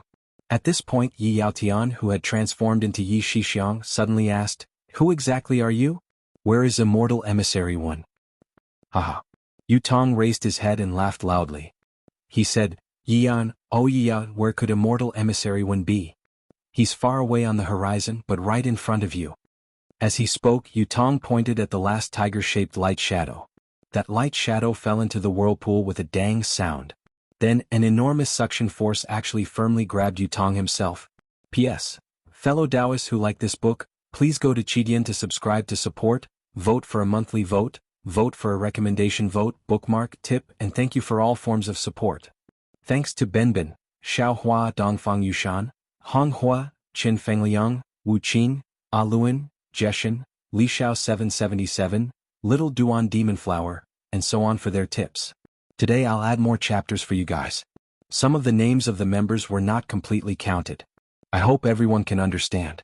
Also, if nothing unexpected happens, today will be the last time I'll update 10 times in a row before the end of God Cultivation. I hope everyone likes it and cherish it. Chapter 5189. Woo Woo. A faint black shadow suddenly emerged from Yu Tong's forehead, and a human figure the size of a thumb flew out from within. This figure wasn't complete and it looked scattered. Between each fragment, there were strange distortions, and within each fragment, there were different degrees of dark light trembling. Following the appearance of the human figure, countless bright silver immortal chi emerged from the void, rushing into the shadows like strands of hair. A moment later, a thumb-sized figure flashed with silver light and appeared. Although this figure was very small, the silver light it emitted was so brilliant, and the aura it emitted was so fierce and vast that it actually caused the void to collapse. Your immortal envoy one? Damn it, why didn't this old man think of it? Seeing this aura, Yi Yaotian's entire body went limp. He let out a low cry wanting to escape, but he couldn't even move a finger. Yaotian. The silver figure said indifferently, this old man is only willing to cooperate with you because you're the head of the Yi family. It's a pity you don't know how to cherish it. If you didn't ruin this old man's plans today, when this old man controls the Dawn Rain continent in the future, it would be the day your Yi family dominates the world. Today you've truly disappointed this old man. Following the silver figure's words, Yu Tong's body was also minced, falling into the vortex. At the same time, the Yu family disciple named Yu Insong was left with only an empty shell, flying out with the silver tiger body. Immortal envoy, please spare my life. Immortal envoy, please spare my life. Yi Yaotian couldn't care about anything else and hurriedly begged, since you need subordinates in the Dawn Rain continent, this junior and my Yi family disciple are willing to serve immortal envoy. The human heart. The silver figure said indifferently, why is it always like this? The previous opportunity was right in front of you, but you didn't know how to cherish it. Only now do you know how to regret it. Do you know how many people in this world wish for such an opportunity? As he spoke, the silver tiger's crystal flew to the same place as the flame dragon's crystal. Whoosh! 4 bursts of innate bloodline power surged out of the 4 crystals at the same time, spreading in all directions. Of course, the bloodline power only spread out for several kilometers before sweeping violently and crashing into the center of the 4 crystals like a myriad of streams returning to their origin. Hong! The bloodline powers collided and a deep sound was heard. After this sound, the 4 bloodline powers merged into one place, piercing deep into the void. Ka-ka-ka-ka. The continuous sound pierced through layer after layer of void, and finally piercing into an unknown place. Then the aura of the ice phoenix and vermilion bird's crystals, ants, the darkness and coldness and darkness. At the same time, the heat and light of the flame dragon's and silver tiger's light also turned into a light curtain, and the aura's aura. At the same time, the heat and light of the flame dragon and silver tiger's aura. Ha ha ha. The silver figure saw a spot of blood appear where the light and shadow fell and laughed wildly. He waved his hands, and the 2 rays of light that were entangling the 4 crystals were instantly filled with blood-red light. They pierced straight into the light and his body swayed about to fall into it. Rumble, rumble, rumble. At this time, the space that was sealed by the 4 spirits' blood curse was suddenly broken apart by thunder. Yi Yaotian, who didn't know what was happening outside, suddenly heard the sound of thunder from outside the blood curse. At this moment, a divine sense as vast as the heavens came from the distance. After sweeping through the 4 spirits' blood curse, a burst of incomparable anger came from the divine sense. Rumble, rumble, rumble. The seemingly indestructible seal was instantly shattered by the divine sense. The 4 crystals that were about to fuse together began to tremble and began to fall. Damn it! The silver figure was shocked and he roared, Luo Xingtian, you dare to break this daddies? No, you're not Luo Xingtian, you actually have the strength of a great saint of the demon race? Following the silver figure's shocked roar, a voice louder than thunder came, damn it! How dare you! Following that, a tall and thin cultivator streaked across the sky faster than lightning, and instantly landed on the four spirits' blood curse. This cultivator's phoenix eyes were slanted, and those starry eyes were filled with anger. Xiaohua? The silver figure was inexplicably shocked and shouted in disbelief. Yi Yaotian also cried out, Spiritual Master Xiao? You're not dead yet? Unfortunately, Xiaohua's gaze was fixed on Fairy Hongxia, who was sealed in the crystal and completely ignored their shock. The silver figure suddenly understood something and without any hesitation, his body swayed and a silver light flashed, and he immediately disappeared from the spot. He had been killed by the great saint of the demon race in the celestial envoy's human form. How could he not know the power of the great saint of the demon race? The moment the silver figure disappeared, Xiaohua laughed coldly and said, If I don't kill you, how can I dare to see Fairy Hongxia? After saying that, Xiaohua waved his hand and took out the sword gourd. Following the activation of the spirit-slaying vital light, a black and white ray of light shot out from the sword gourd, and directly into the void. The void was torn apart and pieces of it collapsed. The black and white ray of light blocked the void, and the already disappeared silver figure appeared from the void. Seeing the silver figure appear within the black and white ray of light, the spirit-slaying vital light split into two colors, yin and yang, and ferociously rushed forward. Wherever the yin and yang light passed, everything was destroyed. Regardless of whether it was the collapsed void or the spiritual pressure of the silver figure, nothing could stop it. Pooh! With a soft sound, the spirit-slaying vital light landed on the head of the panicking silver figure. Roar!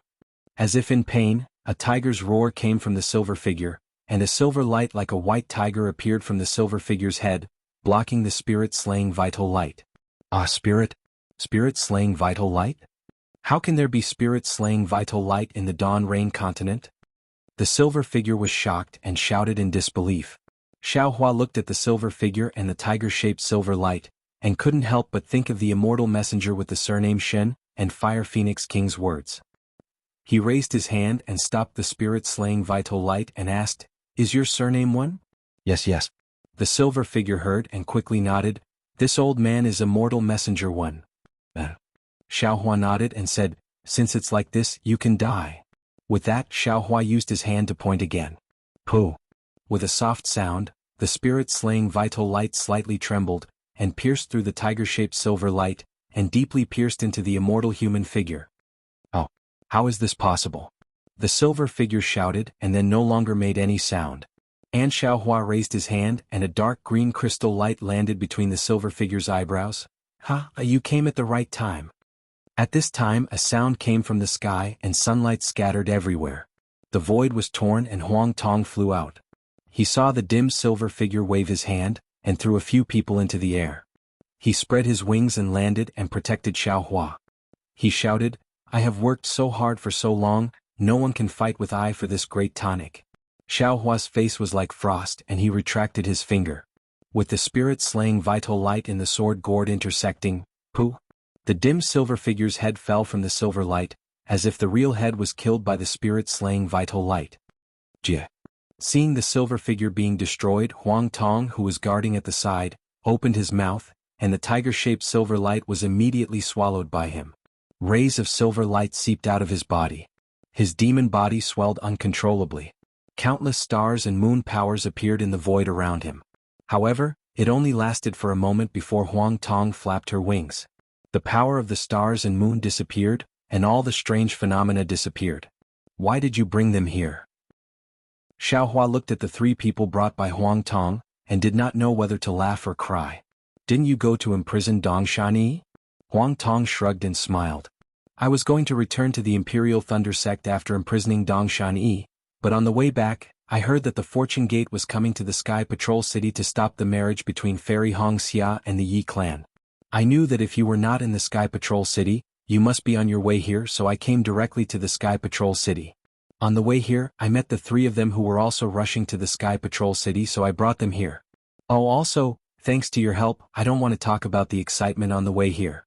The Fortune Gate's name has spread across the entire Dawn Rain continent. Almost all the sect masters of the so-called Three Kingdoms of Cultivation have brought their disciples here. Xiao Hua's lips curled into a sneer, and he looked at the distant horizon and said, "They should be here. The Dawn Rain continent is no longer under their control. If they don't come, they will be kicked out of this continent." Taoist Master Xiao? A timid and anxious voice urged, "Hongxia is she okay?" This voice naturally belonged to Kai Wuxia. Since Kai Wuxia had appeared, how could Li Zongbao not come? Li Zongbao nodded at Xiao Hua and did not urge him. He knew that Xiao Hua had a sense of propriety, and Xiao Hua was more anxious than Kai Wuxia. "Greetings, Taoist Master Xiao." After Yi Yin respectfully bowed to Xiao Hua, his gaze fell on Yi Yaodan, who was beside him, who was in a daze. "Taoist Kai, don't worry," Xiao Hua said to Kai Wuxia. "This is a demonic formation to achieve the Four Spirits' sacred body, and it is mixed with immortal spiritual energy. Although I already know the method to break the formation, it involves the lives of 3 people, so I still need to think carefully. P.S. Fellow Taoists who like this book, please go to Qidian to subscribe to support, cast a monthly vote, cast a recommendation vote, bookmark, reward, and thank you for all forms of support. Thanks to Benbin, Xiao Hua, Dongfang Yushan, Hong Hua, Qin Fengliang, Wu Qin, Aluan, Jeshen, Li Xiao 777, Little Duan Demon Flower, and so on for their rewards. Today I will update for you, but some of the names of the people are not fully recorded. I hope everyone can understand. Also, if there are no accidents, today is the last update before the end of the Cultivation God. I hope everyone likes it and cherish it. Chapter 5190. Alright. Kai Wuxia did not dare to urge him. She only said one word and did not say anything else. Li Zongbao stretched out his hand and held onto Kai Wuxia's small hand. However, he felt that Kai Wuxia's hand was covered in sweat. Clearly she was extremely worried. Who would have thought that Xiao Hua did not look at the 4 crystals? Instead, he turned his head to look at Yi Yaotian and said, "You are the Yi clan's patriarch? Spiritual Master Xiao, please spare my life. Spiritual Master Xiao, please spare my life." Yi Yaotian saw that Xiao Hua had easily killed Emissary 1. That aura that he found hard to describe was emitted from Emissary 1's body. He knew that he was definitely not Xiao Hua's opponent. He hurriedly knelt down and said, "This was all Emissary 1's orders. Even if this junior had the guts as big as the sky, he would not dare to provoke. Ai, if this old man did not search your soul, I'm afraid that I would have been deceived by you." Xiao Hua sighed. He looked at Yi Yaodan and said, "Moreover, this old man was entrusted by Yi Zhen. I also wanted to protect your Yi clan. However, you were extremely daring. You actually dared to scheme against this old man's Dao companion. Even if you died 10,000 times, it would still not be able to extinguish the anger in this old man's heart." When Yi Yaotian heard the name Yi Zhen, he was so scared that his soul flew out of his body. He immediately collapsed in midair.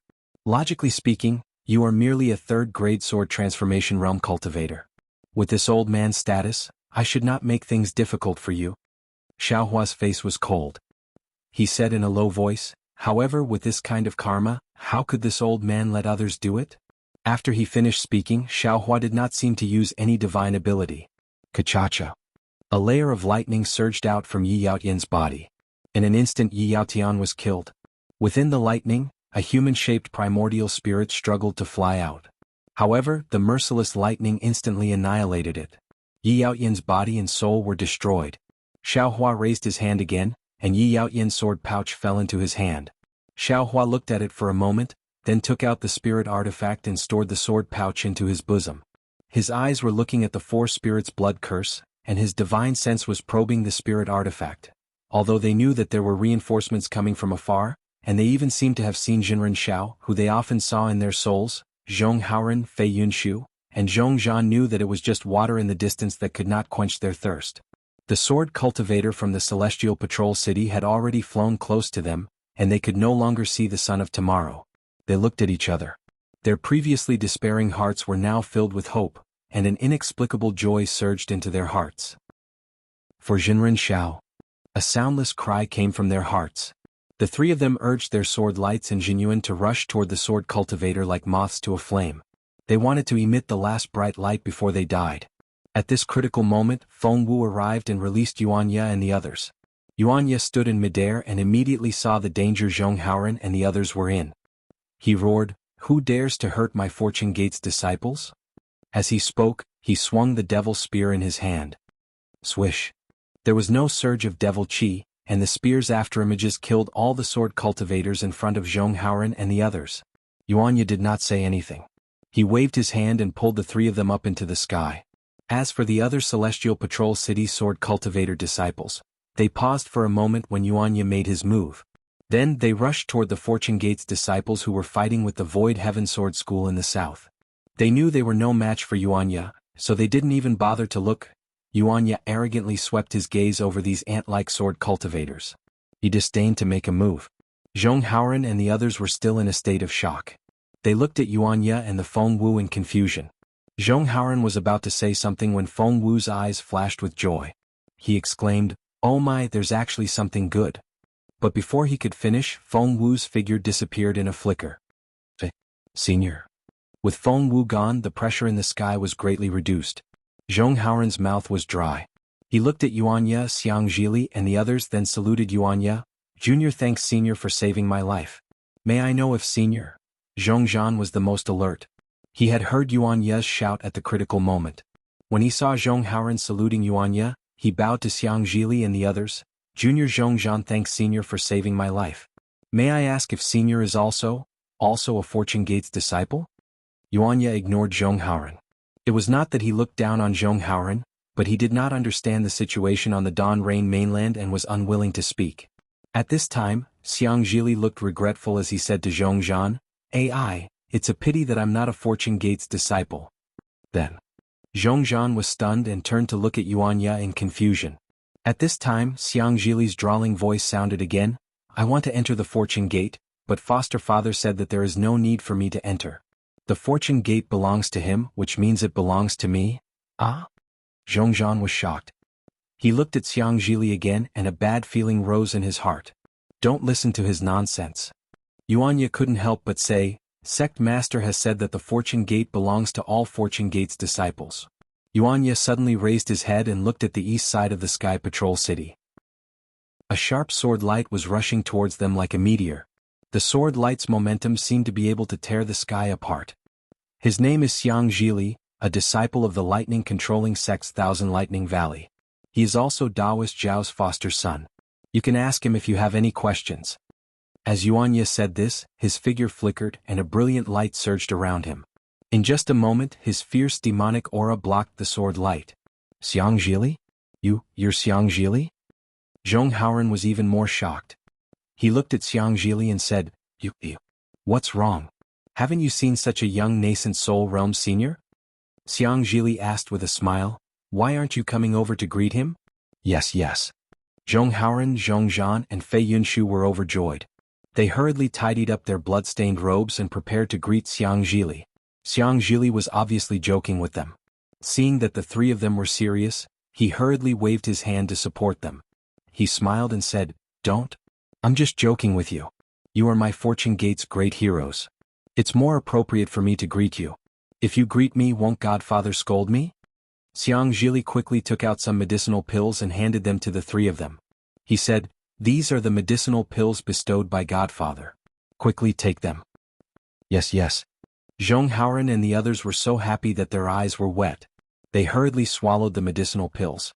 Wu Qing looked at Zhongzhan's broken arm and said indifferently, "We don't dare to touch your injuries. When the battle is over, we'll ask the Bear Palm Gate and the others. Their medicinal pills are the most suitable. At the very least, we'll ask Senior Brother Xiao to help." "Bear Palm Gate? Senior Brother Xiao?" Fei Yunshu looked at the young man with unfathomable strength in front of him. "So it's Senior Wu Qing." Zhongzhan was pleasantly surprised. He hurriedly bowed and said, "Junior has long heard of Senior's name, but I didn't expect to meet you today. You are a Fortune Gate's great hero, there's no need to be so polite." Wu Qing's expression remained unchanged as he helped Zhongzhan up. Since they knew that one of the two cultivators in front of them was Xiang Zhili and the other was Wu Qing, Cui Yingying's identity was obvious. Zhong Haoren and Fei Yunshu hurriedly saluted Cui Yingying. "Get up." Cui Yingying's voice was still shy, and her face was flushed red. She helped the two of them up, then took out a jade bottle and handed it to Zhongzhan. "This is a medicinal pill given to me by Gate Master Li Xiang. He said it's for Fortune Gate's disciples to treat external injuries. Try it? This is Senior's medicinal pill, Junior doesn't dare to take it. Zhongzhan hurriedly waved his hand to decline. Quickly take it. Cui Yingying said in a low voice, your injuries are very serious and we don't know when this battle will end. Don't damage your Dao Foundation. Many thanks, Senior. Zhongzhan thought for a moment, then bowed. The Fortune Gate's medicinal pills were naturally created by the heavens and earth. After Zhongzhan took the medicinal pill, his severed arm began to grow, and his palm was slowly forming. Zhonghaoren? Xiang Zhili squinted his eyes as he looked at the sword chi in the distance. It was hard to tell whether he was mocking or envious as he said, you're really something. A Fortune Gate summoning order actually caused such a huge battle. Zhonghaoren was a little frightened, and he bit his lip as he said, this matter is far from what Senior thinks. Junior and the others have also fallen into someone else's trap. Oh? Xiang Zhili asked curiously, what's going on? Zhonghaoren was about to speak when Wu Qing interrupted, let's talk as we walk. The battle over there is in full swing, we can't just stand by and watch, right? Cui Yingying's eyes were sharp, and she saw an intermediate gold core cultivator in a critical situation. She hurriedly pointed at him and said, that cultivator is in danger, I'll go and rescue him. Zhongzhan's gaze swept over and he said coldly, that's Wu Qing from the Intelligent Pavilion. He seemed to be the one who led the escape. Humph. Xiang Zhili snorted, this young master hates those who run away from battle the most. Junior sister, don't bother with him. It's better if he dies. Yes, eldest senior brother. Although Cui Yingying couldn't bear to see him die, she still listened to Xiang Zhili and didn't move. Zhonghaoren said in a low voice, actually, the situation was critical at that time, martial uncle. Fei Yunshu hurriedly reminded, when Wu Qing escaped, the sword cultivators who surrounded him had yet to appear. Okay. Zhonghaoren was a little dejected, but he asked again, Senior, what's the deal with the Bear Palm Gate and Gate Master Li Xiang that you mentioned earlier? Of course these two are the Gate Masters of the Fortune Gate. Xiang Zhili said with a smile, but he had just said a few words when he became impatient again. He turned to Cui Yingying and said, Junior sister, Li Xiang taught you a lot of cultivation techniques, so you must be familiar with the Fortune Gate. Why don't you tell me? P.S. Fellow Taoists who like this book, please subscribe to it at Qidian, vote for it, give it a recommendation vote, collect it and give it a tip. Thanks to Benbin, Xiaohua Dongfang Yushan, Honghua, Qin Fengliang, Wuqing, Aluan, Jeshin, Li Xiao 777, Little Duan Demonis, Daoist Xiao, Little Jianjian, Theblisky 1, Kai Gue Hun, Favorite Tanhua, Divinity Cultivation Fan, Guff 8547985, and so on. Today I'll add more chapters for you, but some of the names are not fully accounted for, so I hope everyone can understand. Also, if there are no accidents, today is the last time I'll update 10 times in a row before the finale. I hope everyone likes it and cherishes it. Chapter 5191. Yes, eldest senior brother? Cui Yingying responded as usual and slowly told him what she knew about the Fortune Gate. Zhonghaoren, Fei Yunshu, and Zhongzhan listened attentively and flew to the battlefield under the protection of the three nascent soul masters. Zhonghaoren and the others were naturally saved from death's door. On top of the Sky Patrol City, the Quilted Mountain Sect's Xuecheng was dumbfounded. He did not panic when he saw the Fortune Gate Sky Patrol City sword formation being defeated. He only looked into the distance and wanted to know what other tricks the Fortune Gate had up their sleeves. However, when he saw the sword chi, he was overjoyed. Before he could send out the signal to attack, Yi Guxing sent him a message. After reading the message, Xuecheng understood that the sword cultivator who came from afar might not be the reinforcements. Moreover, he also understood something in an instant. However, before he could fly to Yi Guxing for a discussion, Yi Guxing's second message arrived. The message clearly stated that even if the sword cultivators besieging the Fortune Gate were enemies and not friends, they were still sword cultivators from the Huan country. The three swords gates guarding the Sky Patrol City had already lost the initiative by not knowing that the Fortune Gate was besieging the Fortune Gate. Their current plan was to kill the Fortune Gate's disciples first and let the incoming sword cultivators face the Sky Patrol City directly. Therefore, the bloodthirsty Xuecheng did not hesitate and released almost all the sword and beast cultivators. When he saw the Fortune Gate's disciples fleeing in panic and Zhonghaoren, Fei Yunshu, and Zhongzhan dying, a trace of excitement appeared in his heart. However, this excitement was instantly erased by Xiaohua's divine sense and the thunderous battle prowess of the Fortune Gate's disciples. When Feng Wu appeared and Yuanya killed hundreds of sword cultivators, he was completely stunned. Before Feng Wu could fly away, he had already left the Sky Patrol City's south gate and flew to the east gate. What a joke.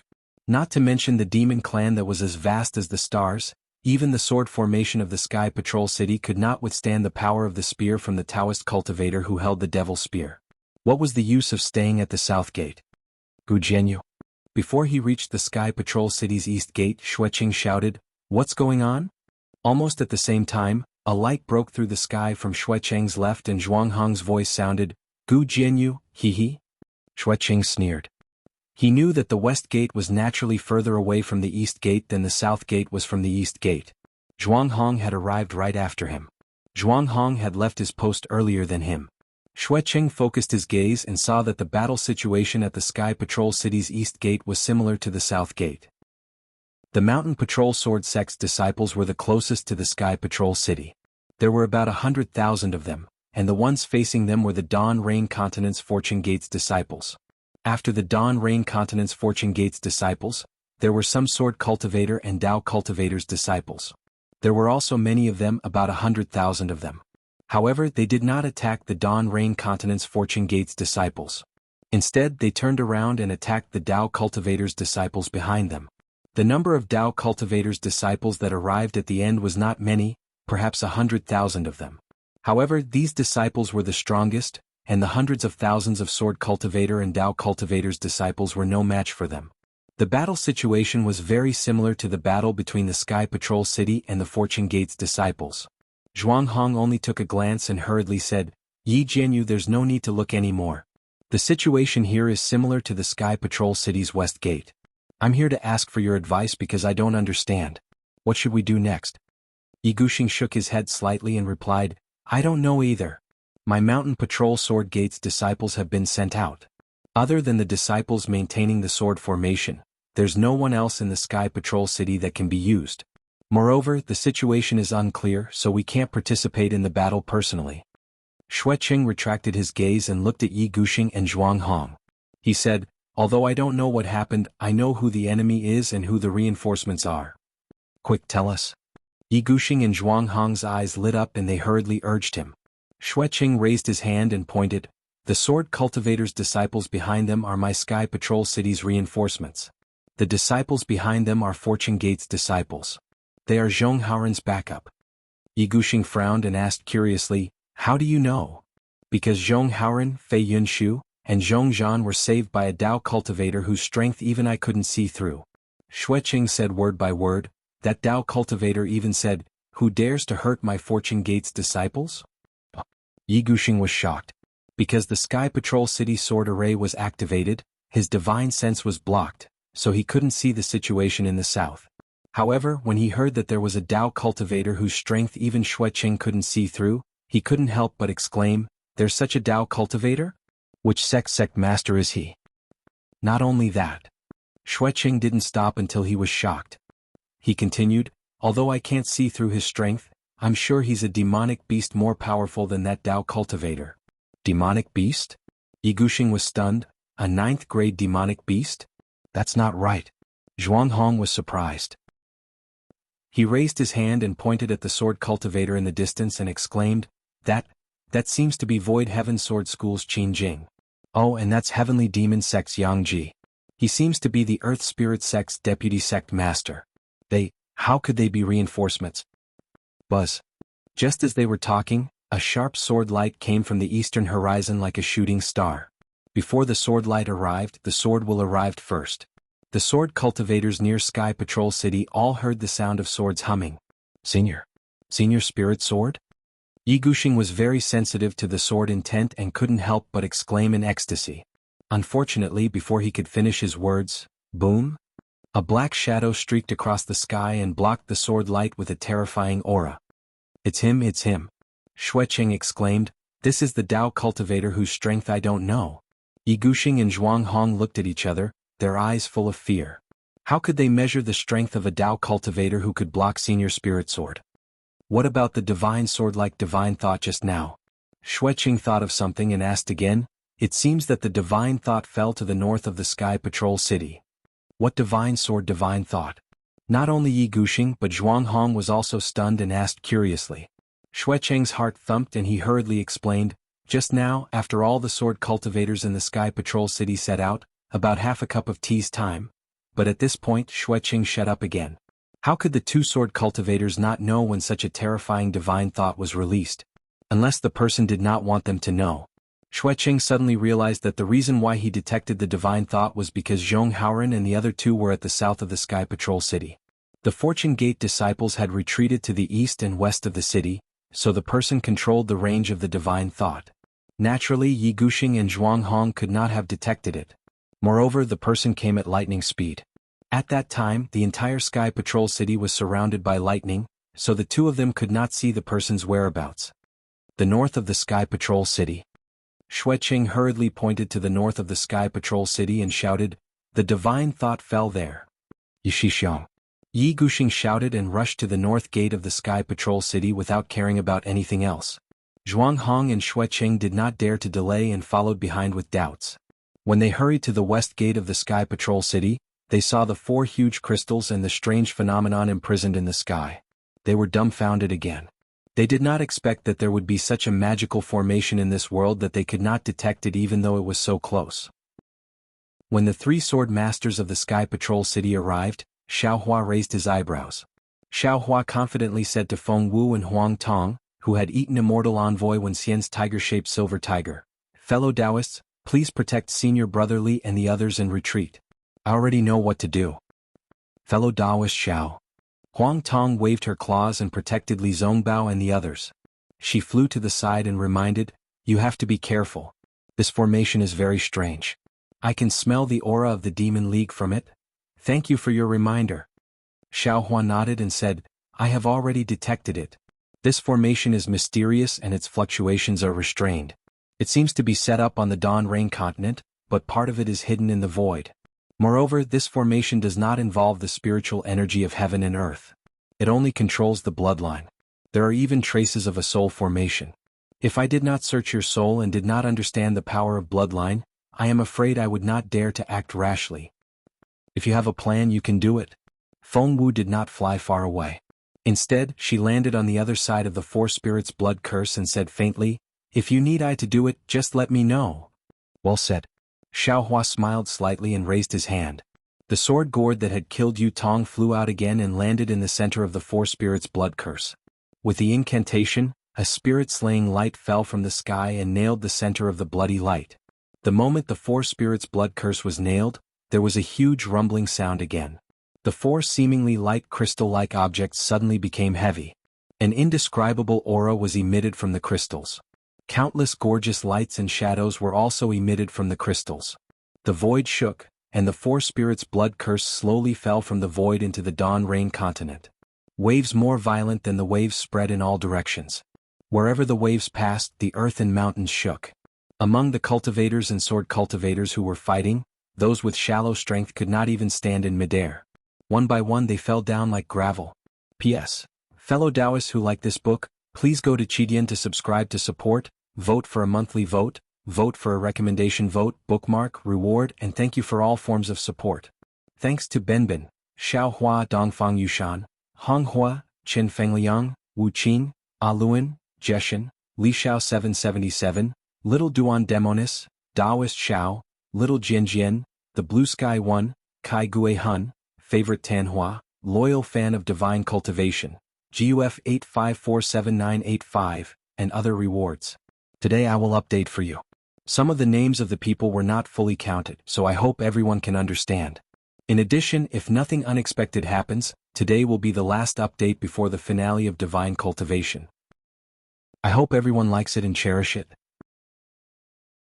Chapter 5192. Ka. The sword array closest to the 4 spirit blood curse was naturally the Skyguard City sword array. Under the 4 spirit blood curse's aura, the sword array immediately cracked and collapsed like a fragile ice cube. Damn it! Yi Gushing and the others cursed. They hurriedly wanted to reinforce the sword formation, but before they could do so, the sword light of the sword formation was suddenly annihilated and the sword formation turned into nothingness. At the same time, above the four spirits' blood curse, the lightning in the sky reappeared and an indescribable confinement of heaven and earth gradually formed around the lightning. Xiao Hua's figure stood in the middle of this strange phenomenon with a strange expression on his face. He thought to himself, "Oh my, no wonder the four spirits' blood curse used by the immortals in the immortal world to condense the four sacred spiritual bodies has such a strange phenomenon even before it is activated. This kind of formation based on the immortal formation should not exist in the Dawn Rain continent." However, to Fairy Hongxia and the others, this immortal formation is a great calamity, but at the same time, it is also a great opportunity. I originally wanted to let Fairy Hongxia use the Phoenix bloodline when I saw her, but now it seems that without my help she will only be able to use it after 1,000 years. Putting aside the fact that Xiao Hua had waited for the four-spirit blood curse to completely escape from the void before he took action to break the array, the Dawn Rain continent's aura alone was so vast that not only did it obliterate the Sky Patrol City sword array, but it also spread to the surroundings of the Sky Patrol City. Wherever the aura passed, there would be explosive sounds and the heaven and earth would shake unceasingly. In particular, under the four spirits' blood curse, the four huge abysses that previously hid the four spirits' celestial bodies were now exuding a faint black gas. The black gas did not rush out of the ground, but entangled on the surface like spiritual snakes. Within the abysses, more faint black gas spread rapidly in the direction of the sword tomb along with the aura and fluctuations of the blood curse. As for the depths of the sword tomb, there was an inexplicable space that was shrouded by the faint black gas. On the surface of the space, countless black gas were like countless tentacles that reached into the earth and covered thousands of miles. The black gas of Sky Patrol City was just a few wisps of this black gas. The huge fluctuations had weakened by the time they reached the space, but the fluctuations still shook the black gas like seaweed swaying in the silent undercurrents of the sea. As the ripples spread into the space, a somewhat obscure voice sounded from deep within the space. Immediately, the black chi in the entire space began to ripple, forming numerous tiny whirlpools all over the place. The black chi fell into the whirlpools and slowly disappeared. Tiny ripples were formed in the space. Following the ripples, a human-shaped figure that was dozens of feet in size was revealed. In the beginning, the outline was just a few lines. The thickness of the lines was uneven, but they were all pitch black as if they were drawn with ink. As for the vortexes, they were all over the two ends of the lines. After a while, sizzling sounds came from these lines. The pitch-black lines on the lines were like drops of ink dripping into clear water. They began to spread within the outline, and a faint human body appeared as if ink had been splashed onto it. It seemed very slow, but in fact it was extremely fast. A faint human figure seemed to have crossed the void and appeared in the space. The human figure's body was covered in black chi, and his face could not be seen. As the black chi took shape, it gradually condensed on the surface of the human figure, turning into a pitch-black Confucian robe and a Confucian crown. The little thing from the immortal world has really made a move. The voice sounded very hoarse, but it was obviously the language of a Confucian cultivator from the hidden immortal continent. Following this voice, a Confucian cultivator wearing a Confucian crown and Confucian robe slowly stood up and looked in the direction of Sky Patrol City. It seems that this old man's plans over the years have not been in vain. Unfortunately, this mortal world is really small, and the strength of the Taoist cultivators is also weak. Even if this old man uses the secret method to condense the essence of all the humans, it won't be of much use. I don't know where that drop of essence blood came from. If I can get some more, that would be wonderful. Forget it, no matter what, this is an opportunity for this old man. After saying that, the Confucian cultivator lifted his leg and stepped out of the space. Then, his whole body began to distort, turning into a light shadow that flew towards Sky Patrol City. As for the space behind the Confucian cultivator, it was once again filled with black chi. This Confucian cultivator was naturally the body that was shrouded in black and blood when Xiao Hua was undergoing his lightning tribulation in the sword tomb. That body had not moved for many years and had not changed at all. Why would there be such a big change in less than 1,000 years? It was probably related to some of the blood that dripped down from Xiao Hua's lightning tribulation. Of course, Xiao Hua did not know that a life and death enemy had suddenly appeared in the depths of the earth. At this time he was waiting for the four spirits' blood curse to completely stabilize. Xiao Hua did not know, but the Void Heaven Sword School's Qin Jing and the Earth Spirit Sect's Vice Sect Master Yang Ji, who were besieging the Dawn Rain Continent's Fortune Gate's disciples, were even more clueless. Not only were they clueless, but they were also very annoyed and surprised. Originally, the development of the matter was as they had discussed. They had used the sword formation to hide in the void, avoiding the eyes and ears of Zhong Haoren and the rest of the Dawn Rain Mainland's Fortune Gate's disciples. Only after the large group of Fortune Gate's disciples had flown past did they emerge from the sword formation. Looking at the Fortune Gate's disciples in the distance, it was as if they were watching a fat lamb falling into a trap. When the Dawn Rain Mainland's Fortune Gate's disciples launched their attack, they too split into 3 groups, surrounding Zhong Haoren's group from the east, west and south sides, and launched their own attacks. In the end, when the Dawn Rain Mainland's Fortune Gate's disciples realized that they were surrounded and turned around to attack, it was not out of their expectations. On the contrary, when the Mountain Patrol Sword Gate, Soaring Feather Gate and Quilted Mountain Sect finally came out in full force, Qin Jing and the others' eyes lit up. They did not expect Yi Gushing to have such courage. However, this was not a big deal. Just as Yi Gushing had said, what they wanted was to control the Heavenly Patrol City and the Fortune Gate's forces. They would not attack the Heavenly Patrol City. Therefore, everything developed according to Yi Yaotian, Qin Jing and the others' plan. Qin Jing and Yang Ji had even ordered the Void Heaven Sword School and Earth Spirit Sect's disciples to surround the Fortune Gate's disciples and not kill them. These Fortune Gate's disciples were their prey, the foundation for their future expansion. The Fortune Gate disciples' strength was not high, but their aptitude was good. This was the consensus of all sword and Dao cultivators. However, everything changed after the birth of the thunderbolts between heaven and earth. When the lightning appeared behind them, Qin Jing and Yang Ji were stunned at first. After all, the Heaven Patrol City was located in the snow region where lightning was rare. When they turned their heads to look, they saw lightning covering the land. They immediately realized that something was wrong. However, the Fortune Gate disciples from the Dawn Rain continent had already begun to attack. They could not care less. Other than leaving some disciples to keep watch, the others formed a sword formation and prepared to attack the Fortune Gate disciples from the Dawn Rain continent. They wanted to end the matter with the Fortune Gate disciples as soon as possible so that they could focus on the situation. Their plan was extremely good, but they had underestimated the strength of a true Fortune Gate disciple. After the thunderstorm passed, the Fortune Gate's disciples, led by Xiong Yi and Li Xiang, quickly arrived behind Qin Jing and Yang Ji. Xiao Hua's divine sense and figure that flashed by scared the two of them, as well as the sword cultivators and Earth Spirit Sect's disciples, to the point that they almost pissed their pants. The two did not dare to be negligent. They no longer cared about the Fortune Gate disciples from the Dawn Rain continent and turned to face the Real Fortune Gate disciples. After the battle, the two were scared out of their wits.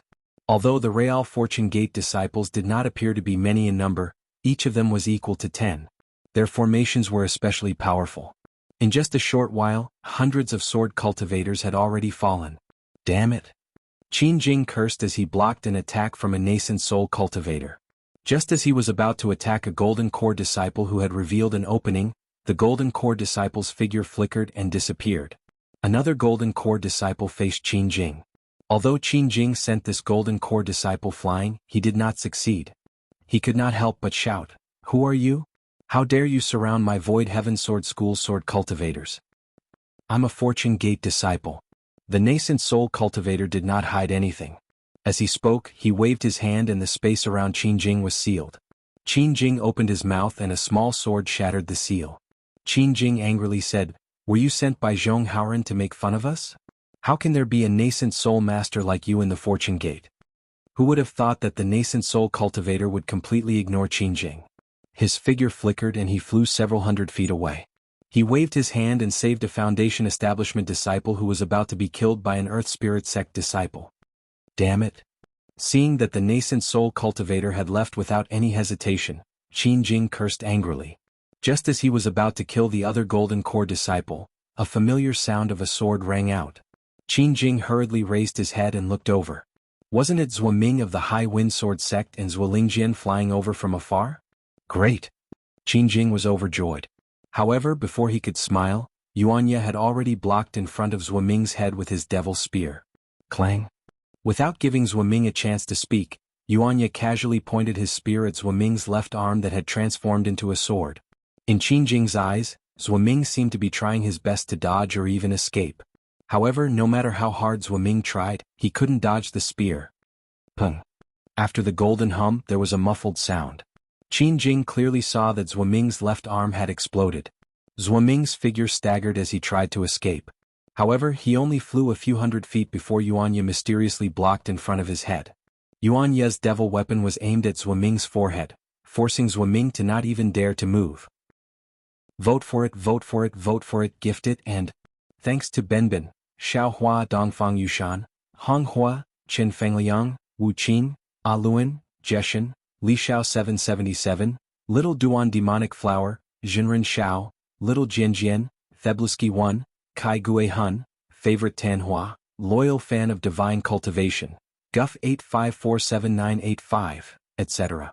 In addition, if there are no accidents, today is the last update before the finale of Divine Cultivation. I hope everyone likes it and cherishes it. Chapter 5193. Qin Jing was terrified as he watched. His body swayed and he almost fell from the sky. It was Zhuo Ming, the spiritual sword. How many spiritual swords could there be in the entire Huan country? How could he be injured by an unknown cultivator's spear and forced to surrender? What's going on? Qin Jing was upset and did not know what to do. However, Qin Jing's troubles did not stop there. Just as he was about to find Yang Ji to discuss, he heard a deep voice in the distance. Junior Xian Jing leads the Kunlun sect disciples to support Senior. I'm late, please forgive me. What? Did I hear wrongly? Xian Jing? Isn't he the sect leader of the Kunlun sect? When did he become a junior? Oh, whose junior is he? Qin Jing was stunned. He stood in the air at a loss and stared blankly at the distant sky above the snowfield. Thousands of Kunlun sect disciples rushed over on flying boats. Wasn't that the sect leader of the Kunlun sect, Xian Jing? A light suddenly appeared in Qin Jing's mind. He cried out, yes, it's him. That spiritual sense just now. Qin Jing seemed to have seen the truth of the matter. But even if he understood, what was the use? Immediately after, behind Xian Jing's Kunlun sect, for terrified voices sounded again. Junior Yang Yu brings the Shanghua sect disciples to support Senior. Please forgive me. Junior Yi Xian of the Xuanyan sect, temporarily acting as the sect leader. Today I bring the Xuanyan sect disciples to support Senior. Please forgive me. Junior Wu Hongzi of the Qiqiao sect brings the disciples to support Senior in Sky Patrol City. Junior Jinren Jing Huan is the sect leader of the Huanhua sect. Junior did not manage the sect well and caused trouble for Senior. Today, I bring the disciples to ask for forgiveness. Shanghua sect leader Jinren Yangyu, Xuanyan sect leader Jinren Yixian, Qiqiao sect leader Wu Hongzi, Huanhua sect Jinren Jing Huan. Qin Jing could not believe his ears. He looked as if he had seen a ghost. His face was ashen. A voice roared in his heart, I must have heard wrongly. Oh, how could they be here? This is not a sword Dao battle. Moreover, I seem to have heard from Yi Yaotian that the Vice Alliance Master of the Immortal Alliance, Luo Xingtian, seems to be making some moves in the state of Xi. The four great sects of the state of Xi are all there. However, at this moment, another voice came from the southeast corner in the distance. The various sects of Meng have led their disciples to support Senior. Junior Taoist Yuqing of the Taiqing sect greets Taoist Xiao from afar. Changbai sect's Yun Mingzi led his disciples to pay respects to Taoist Master Xiao. Reverend Li Feng of the Immortal Ascension sect pays his respects to Reverend Xiao. When this voice fell into Qin Jing's ears, it was as if Qin Jing had lost his parents. He stood in midair in a daze. How could he still be in the mood to fight? Seeing Qin Jing's reaction, the Void Heaven Sword School's disciples withdrew their sword chi in fear. They were like lambs waiting to be slaughtered as they stared at the Fortune Gate's disciples, not daring to resist. Then, in another direction, Zhang Qingxiao's voice also sounded.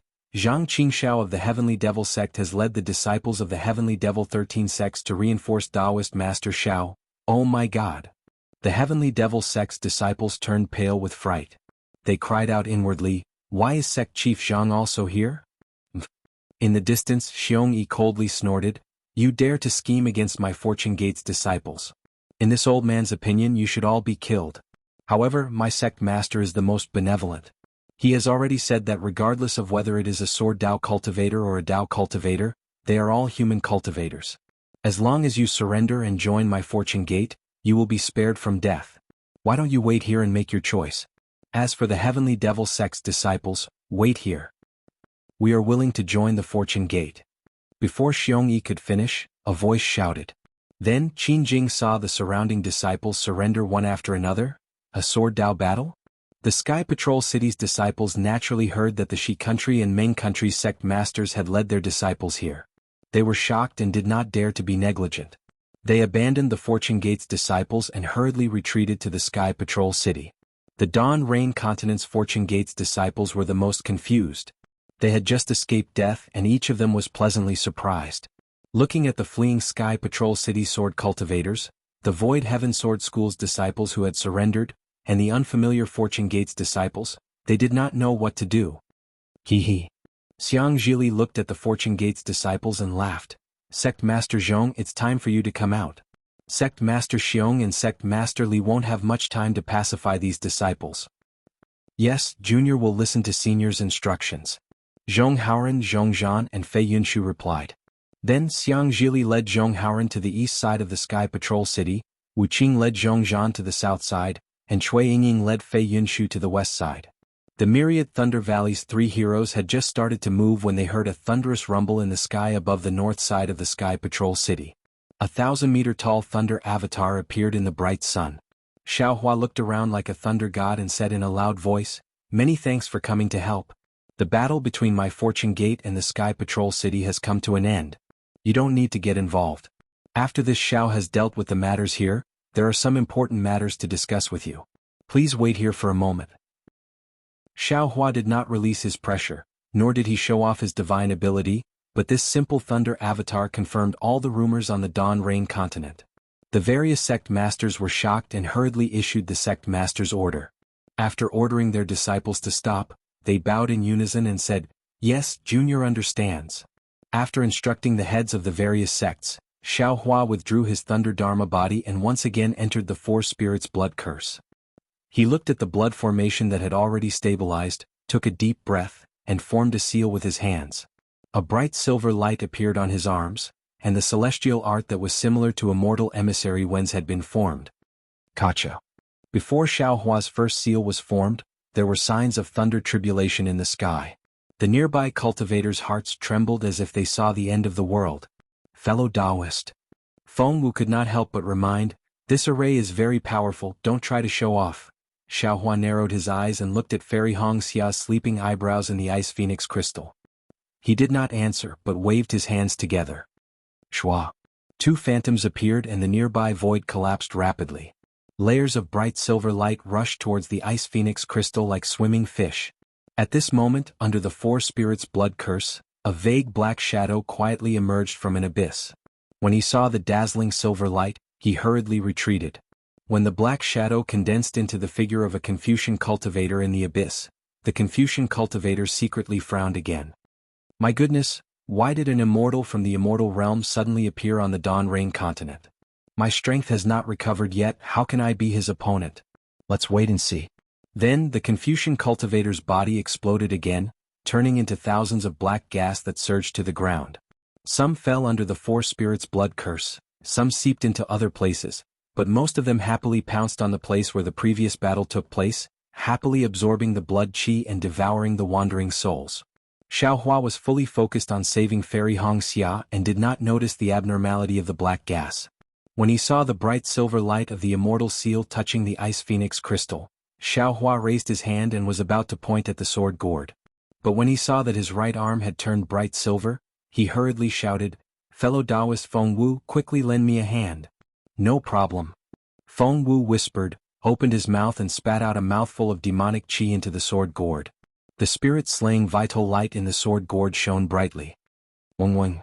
In the trembling sound, the spirit-slaying vital light nailed the void and a bloody light reversed back to the ice phoenix crystal. The moment the bloody light touched the crystal, the immortal seal also fell into the ice phoenix dharma body. Shwa. With a soft sound, the crystal melted rapidly and fell into the ice phoenix dharma body and Fairy Hongxia's bloodline like snow water.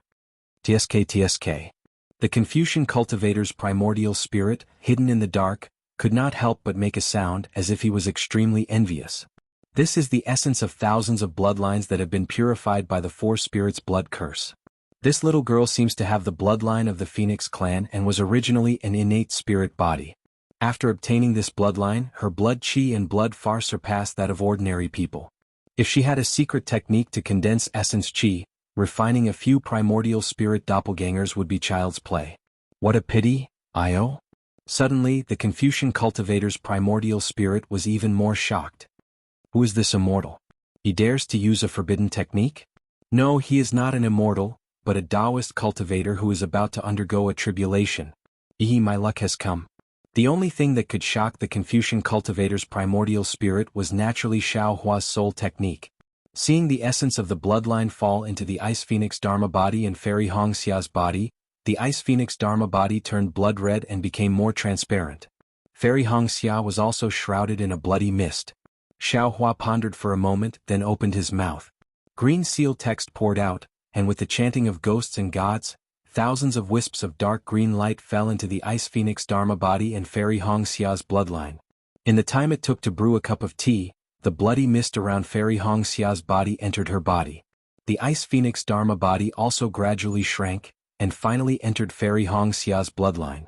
However, after waiting for a while, Fairy Hongxia's eyes were still tightly shut, and she did not wake up. Xiao Hua, on the other hand, was very confident. He slowly flew in front of Fairy Hongxia and lovingly looked at her snowy face, dark eyebrows, and that unchanging red mole at the corner of her mouth. Then he slowly raised his hand and slowly touched the space between her eyebrows. P.S. Fellow Taoists who like this book, please subscribe to it at Qidian. Vote for it, vote for it, vote for it, give it as a reward, and thanks to Benbin, Xiao Hua, Dongfang Yushan, Hong Hua, Chen Fengliang, Wu Qin, A Luan, Jeshan, Li Xiao 777, Little Duan Demonis, Daoist Xiao, Little Jianjian, The Blue Sky One, Kai Gue Hun, Favorite Tanhua, Loyal Fan of Divine Cultivation, Guff 8547985, and so on. Also, if there are no accidents, today is the last update before the finale of Divine Cultivation. I hope everyone likes it and cherishes it. Chapter 5194. Oh. Where Xiao Hua's finger landed, a strand of hair-like crystal light landed on Fairy Hongxia's jade-like forehead. Fairy Hongxia groaned and opened her eyes. Seeing Xiao Hua's unforgettable appearance reflected in her starry eyes, a sweet smile appeared on her enchanting lips. Fairy Hongxia was not surprised at all. She whispered, "Xiao Hua, you're back?" With that, Fairy Hongxia raised her arms and hugged Xiao Hua. She pressed her face against Xiao Hua's chest and closed her eyes in bliss. Xiao Hua's eyes were moist. He already understood that Fairy Hongxia did not have any change of heart. In the past 1,000 years, she had dreamt of his return more than once. It was as if she imagined hugging him like this every time. So when she suddenly saw him, she thought that it was still a dream. Therefore, she did not have any doubts and hugged him like before. Xiao Hua's heart melted. Gentleness was a hero's grave. Facing such gentleness, how could Xiao Hua still have any heroic spirit? He could not help but wrap his arms around Fairy Hongxia, wanting to hug her too. However, his heart skipped a beat. He immediately waved his finger and a boundary appeared to protect his left side. As expected by Xiao Hua, Fairy Hongxia closed her eyes, raised her neck and kissed his lips again. Xiao Hua lowered his head and gently touched the trembling and moist area. He touched the fresh and jade-like lilac. It was just a touch, but the familiar scent, the familiar feeling, the familiar passion, and the familiar action immediately woke Fairy Hongxia up. She let out a soft cry and opened her eyes. Her phoenix eyes narrowed as she shouted, "Who is it?" Before she could finish her words, Xiao Hua covered her mouth again. Xiao Hua's voice was a little muffled, "Of course it's your husband." You. Fairy Hongxia responded a few times. Her whole body was weak. 2 lines of tears flowed from the corner of her eyes. Lilac also enthusiastically welcomed it. However, in just a moment, Fairy Hongxia suddenly opened her mouth and fiercely bit Xiao Hua's lips. Ouch!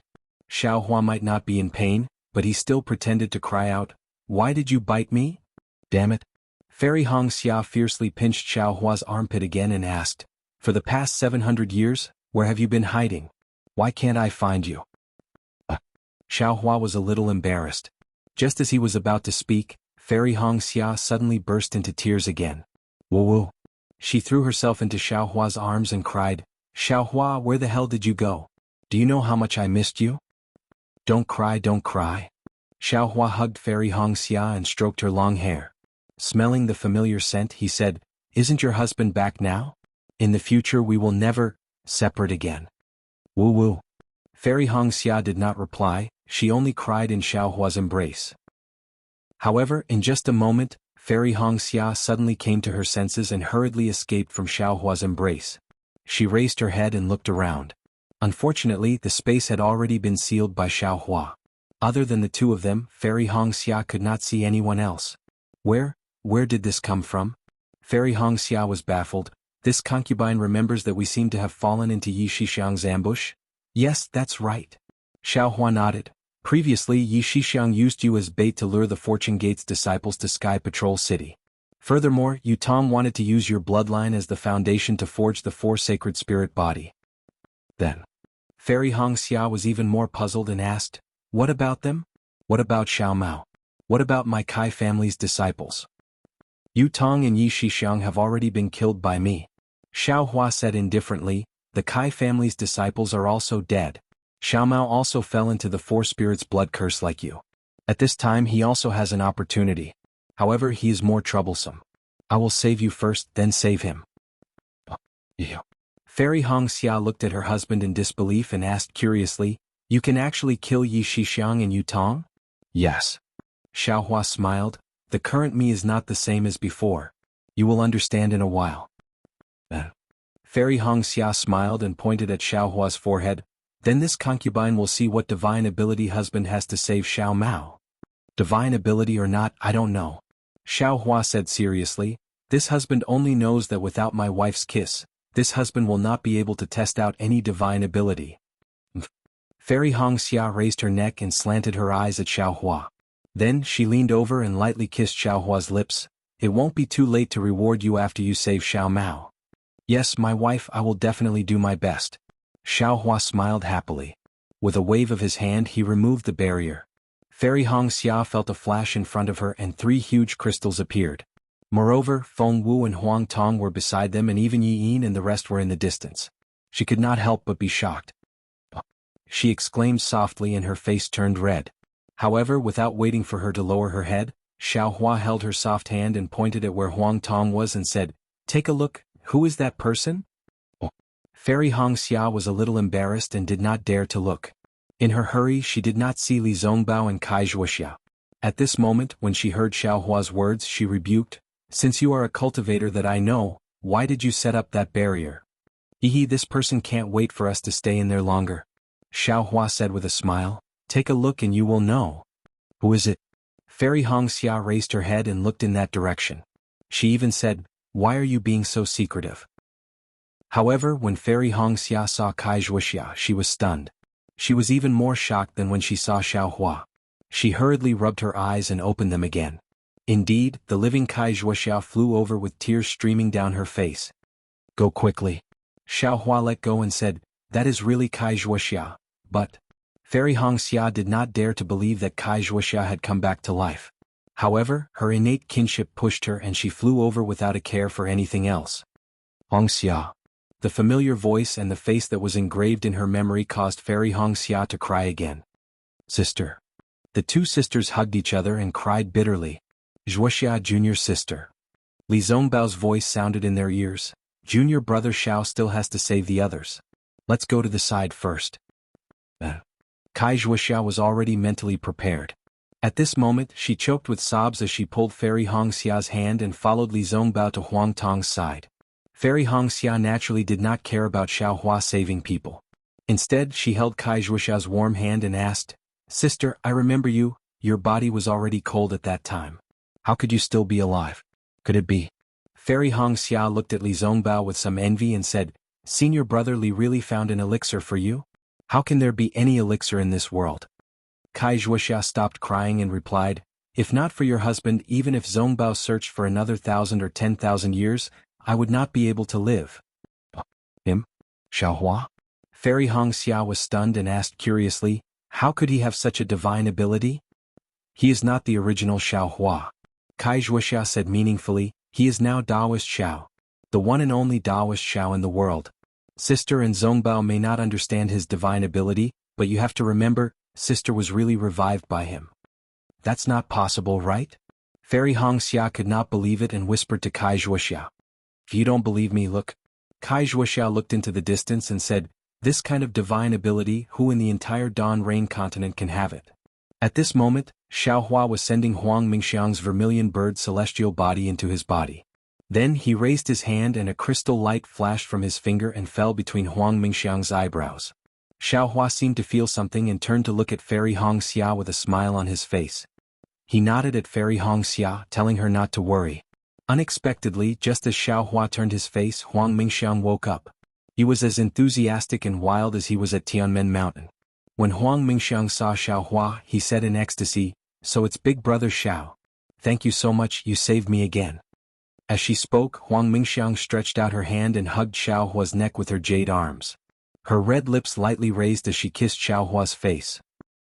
Of course, when Huang Mingxiang kissed his cheek, Xiao Hua had already noticed that the golden light on his face had blocked Huang Mingxiang's red lips.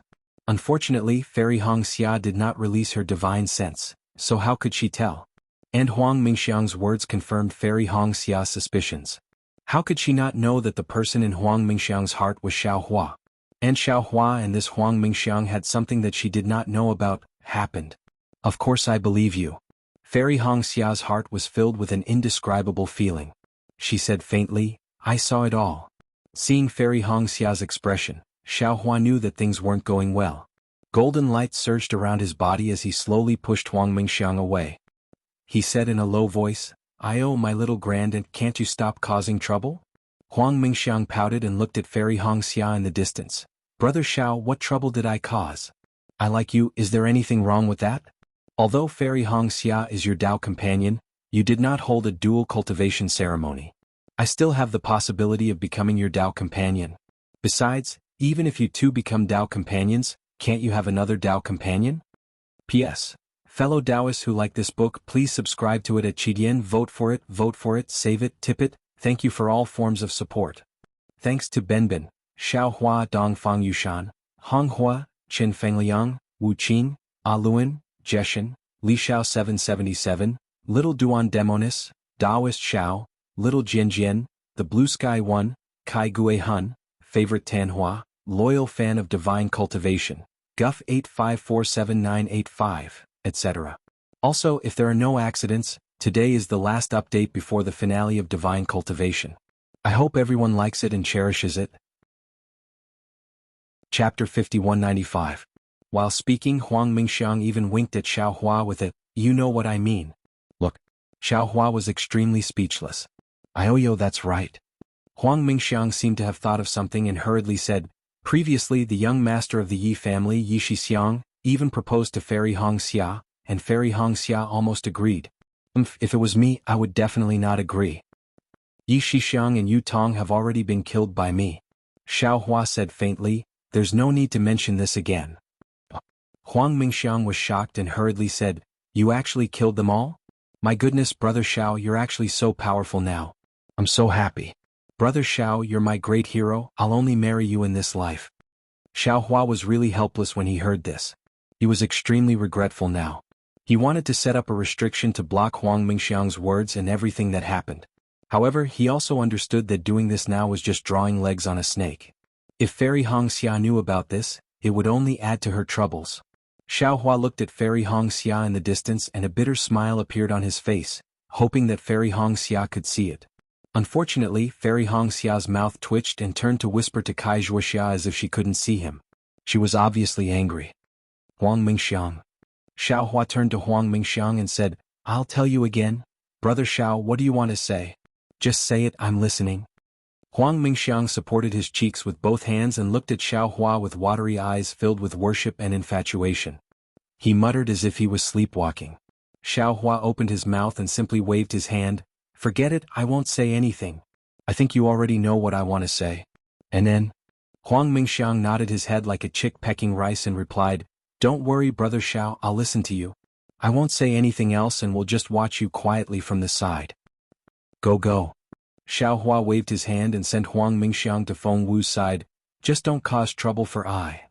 "Of course, how can I cause trouble for Brother Xiao?" Huang Mingxiang was more well-behaved than any other deer. It stood obediently in the air, lowered its voice as if to demonstrate its power, and replied gently. As it spoke, it did not forget to glance at Fairy Hongxia a few times. At this moment, Xiaohua could no longer care about Huang Mingxiang and Fairy Hongxia because the 4 crystals of the 4-spirit blood curse were the 4 places where yin and yang were balanced. According to the arrangement of the jade system, the 4 crystals would give birth to the 4 saint spirit body.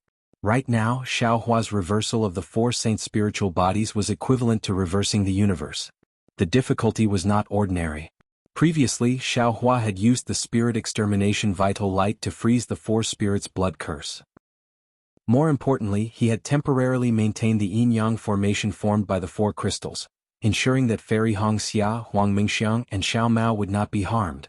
Now that Xiaohua had rescued Fairy Hongxia, one of the 4 crystals was gone. Although Fairy Hongxia and Huang Mingxiang's side was slightly tilted, they were still able to maintain their balance. When Huang Mingxiang was rescued, half of the 4 spirits' blood curse was gone. At the same time, the blood curse was collapsing rapidly in mid-air, and at the same time, an indescribable wave of energy was crazily attacking the other 2 crystals. As for the spirit extermination vital light that had pinned down the 4 spirits' blood curse, it was also trembling violently. Pieces of shattered light mixed with the black and white light screen also scattered in all directions. Waves of roar, like the roar of a bull, came from the void. Wherever the light screen passed, the 2 crystals would lose their brilliance as if their colors had faded. The Yun Xiaoying and Yu Song that were originally sealed in the crystals also gradually disappeared. Damn it! Xiaohua cursed under his breath and hurriedly raised his hands. His arms, which were already shining with a silver light, instantly expanded and flew across the sky to land on the 2 crystals. Rumble. The moment the silver light appeared, countless lightning bolts came from the sky, from the void, and fell towards Xiaohua. At the same time, an ascending force surged out from Xiaohua's left side like a spring.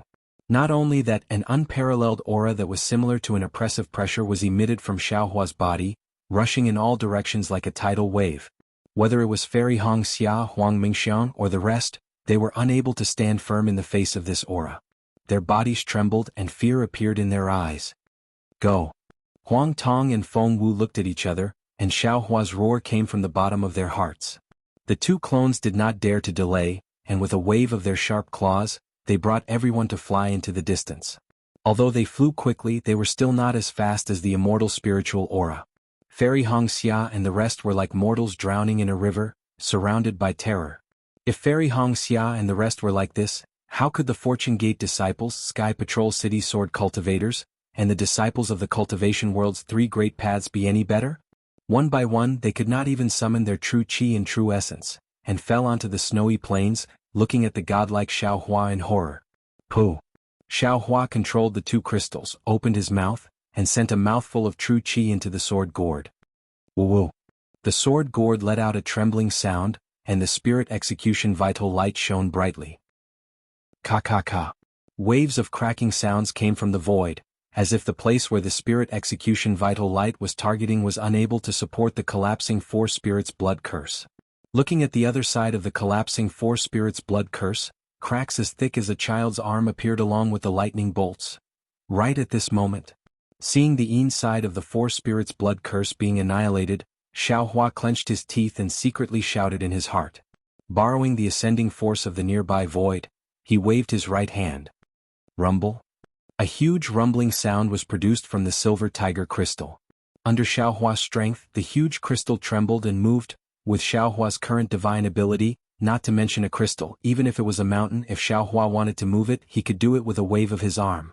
However, this 4 spirits blood curse was created by Yu Tong with reference to the immortal world's immortal array, and the blood curse claimed to be 1. If Xiaohua wanted to reverse the blood curse to move this crystal, it would be even more difficult than moving a mountain. Moreover, Xiaohua also had to consider the life and death of Xiao Mao and Hamba inside the crystal, so he was even more cautious.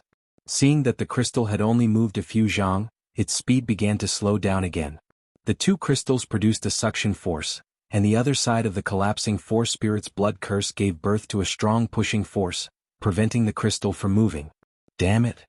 Xiaohua understood that this was the natural rejection of yin and yang.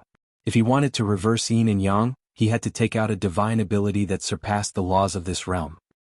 He raised his head to look at the tribulation clouds, then looked at the nearby thunderbolts and immortal spiritual energy, and couldn't help but curse. If I forcefully activate my immortal spiritual energy, I might be able to send this crystal to the other side of the 4 spirits blood curse, But the immortal spiritual energy in my body will definitely be activated to an extreme degree, and my ascension will be unavoidable. However, if I don't move the crystal, the entire Four Spirits blood curse will be destroyed in a moment, and these two crystals will also be destroyed. Not to mention Xiao Mao and Hamba surviving, even their souls won't be able to enter the cycle of reincarnation. Thinking up to here, Xiao Hua hesitated. After all, there were only Xiao Mao and Hamba inside the crystal, and there were billions of living beings in the 3 continents. This simple comparison was easy for him to make a judgment. Let's activate the lightning escape first. Xiao Hua didn't dare to use the immortal technique again, and while retracting his immortal spiritual energy, he pondered. If the lightning escape doesn't work, then I'll try to put the Four Spirits blood curse into the space. Of course, when Xiao Hua released his divine sense earlier, he already knew that the Four Spirits blood curse was an independent entity, and he couldn't activate it even if he used the immortal technique. Now, even if he released his divine sense and mind, it wouldn't be easy to put this crystal into the space. Rumble. Xiao Hua's body moved at will, the lightning around his body flourished, and he activated the lightning escape with all his might. He abandoned the flame dragon crystal and placed both his arms on the silver tiger crystal, pushing the crystal towards the other side of the Four Spirits blood curse. Amidst the lightning, that seemingly thin body actually became blurry, and the crystal that had already started to slow down accelerated once again. In the end, a multicolored ball of light gradually appeared in front of Xiao Hua's eyes. Xiao Hua was clear in his heart, his lightning escape had activated the light escape, and the crystal in front of him might not be able to stop his light escape. In other words, he might not be able to push the crystal anymore, and he would pass through the crystal and enter the other side of the crystal. Xiao Hua didn't dare to be negligent, and hastily retracted his magic power, carefully maintaining the edge of the light escape. After a long time, time seemed to have already become imperceptible at the edge of the light escape. Xiao Hua's arms sank, and the crystal encountered an indestructible barrier, unable to move forward even half an inch. Moreover, an even stronger suction force behind Xiao Hua was like a giant hand of heaven and earth that grasped the crystal, trying its best to snatch the crystal away from Xiao Hua's hands. Xiao Hua understood that this was the most crucial moment. He had already pushed the crystal to the point where yin and yang intersected. The crystal only needed to cross this barrier, and the broken Four Spirits blood curse would definitely be balanced again. Not only would Xiao Mao and Hamba's lives be unharmed, they would even be able to absorb the bloodline power within the crystal, which would be extremely beneficial to their cultivation. Rumble. Xiao Hua once again activated his magic power, and where the lightning passed, Xiao Hua's figure disappeared by more than half. Xiao Hua hurriedly emptied his hands, and both his arms entered the crystal. Xiao Hua was greatly alarmed, and hastily retracted his magic power. That disappeared figure reappeared, and both his arms also withdrew from the crystal. What should I do? Xiao Hua was somewhat in a predicament, and he inwardly pondered, previously, if it wasn't for my apprehension that Feng Wu and Huang Tong would trigger the Four Spirits blood curse, I should have let them make a move together with me. Thunder Immortal is the most suitable, but he is also sacrificial, refining the 5 elements wishful heaven staff in the space, so there is simply no way for him to get out. Thinking of this, Xiao Hua suddenly had a feeling of coming back from the jaws of death, as if he had realized something. P.S. Fellow Taoists who like this book, please go to Qidian to subscribe to support, cast a monthly vote, cast a recommendation vote, collect a collection, reward, and thank you for all forms of support. Thanks to Benbin, Xiao Hua, Dongfang Yushan, Hong Hua, Qin Fengliang, Wu Qing, Aluan, Jeshan, Li Xiao 777, Little Duan Demonis, Daoist Xiao, Little Jianjian, The Blue Sky One, Kai Gue Hun, Favorite Tanhua, Loyal Fan of Divine Cultivation, GUF 8547985, and so on. Today I will update for you, but some of the names of the people were not completely counted, so I hope everyone can understand. In addition, if there are no accidents, today is the last update before the end of Divine Cultivation. I hope everyone likes it and cherish it. Chapter 5196. Xiao Hua cursed in a low voice, "Damn it, how could I forget about the soul-punishing vital light? The reason why the 5 elements wishful sky cudgel can be independent and not enter the 5 elements is because of the closure and perfection of the magnetic force. The reason why the Four Spirits blood curse can be integrated should also be because of the innate attribute of the bloodline power. I have already removed the Ice Phoenix and Vermilion Bird bloodlines, and now the Four Spirits blood curse is only left with the Flame Dragon and Silver Tiger bloodlines. It is naturally difficult for me to force the Flame Dragon and Silver Tiger bloodlines to balance the yin and yang of the Four Spirits blood curse. Why don't I go with the flow and divide these two crystals into yin and yang? Then the balance of the Four Spirits blood curse will naturally be achieved. After pondering for a while, Xiaohua felt that his guess was correct. He hastily called out in his heart, "Fellow Taoist Feng Wu, quickly activate the spirit-slaying vital light and send the yin and yang energies within it into these two crystals." Easy. Feng Wu and Huang Tong were already anxious. Now that they heard Xiaohua's order, how could Feng Wu dare to be negligent? After answering, she waved her claws, and the power of the stars and moon fell on the sword gourd. Kacha. The soul-punishing vital light retracted, and the point nailed in the void instantly shattered. Ripples of the void shattered rapidly spread out. Shwa. The soul-punishing vital light fell on the two crystals, and the black and white light curtain also fell. The previous color of the two crystals instantly disappeared. Xiaohua did not dare to fly away, and only retracted his divine ability. Following the annihilation of the lightning tribulation power, he flew beside the crystals that were beginning to fly backward. He was accumulating power and observing at the same time. Once there was a change, he would immediately attack again. The two crystals that had turned into black and white suddenly accelerated, but after reaching a certain extent, their speed began to slow down. Looking at the incomparably chaotic undulations to the left, it was different from what the naked eye could see. When the two crystals started to fly, they started to gradually settle down. It was as if Fairy Hongxia's messy thoughts and the knot in her heart were gradually sorted out as Xiaohua activated his supreme divine ability. Good? Xiaohua was overjoyed when he saw that there was a rhythm to the fluctuations. He waited for the two crystals to slow down before his hands once again shone with a silvery white brilliance. He formed a series of hand seals and waved his arms as he shouted in a low voice, "Form!" Ka. The celestial art landed in the middle of the two crystals, and a void similar to the center of the Four Spirits blood curse appeared in the air.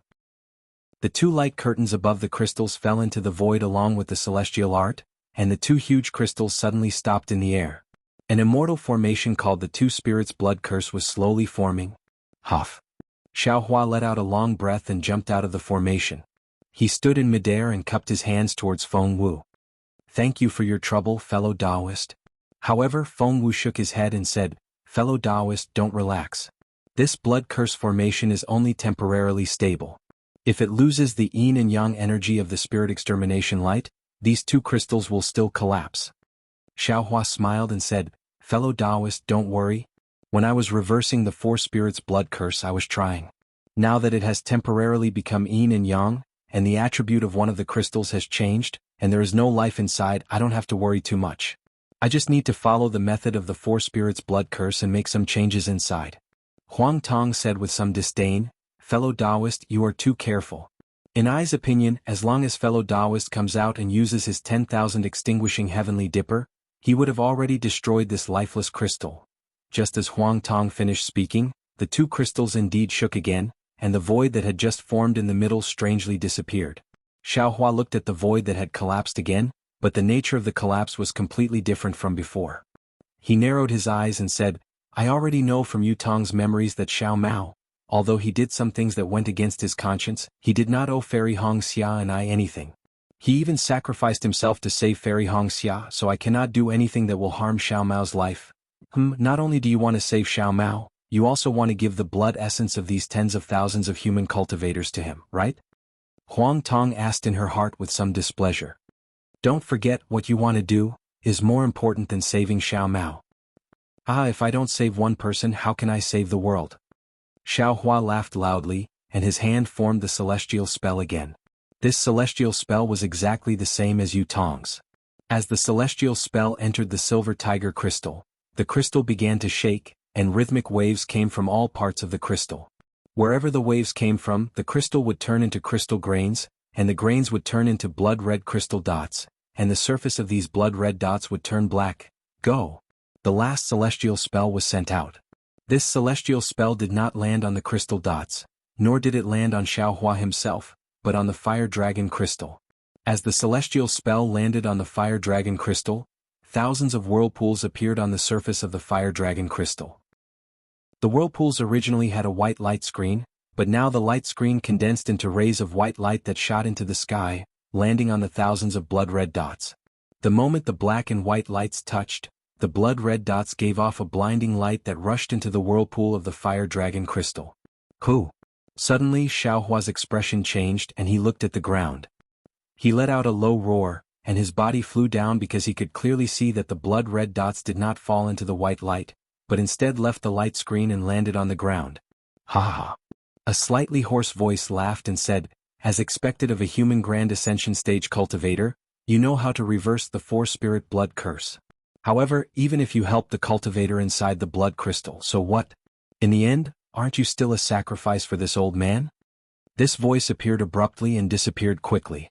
When Xiaohua landed on the ground, he released his divine sense, but there was nothing abnormal. The four huge holes were like two pairs of mocking eyes staring at Xiaohua. Kaka. Huang Tong and Feng Wu's expressions changed greatly, and before they could say anything, they spread their wings and flew to different places. However, only a few breaths later, the two avatars flew back, and their eyes were filled with shock. Clearly they could not believe that they had not discovered anything. How was it?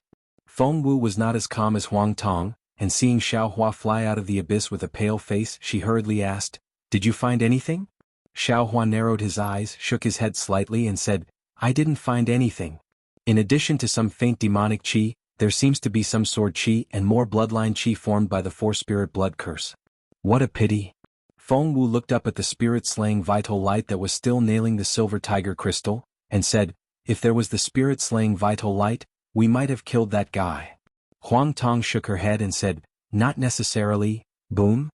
Before Huang Tong could finish speaking, in the distant south, thousands of miles away, there was an earth-shaking roar.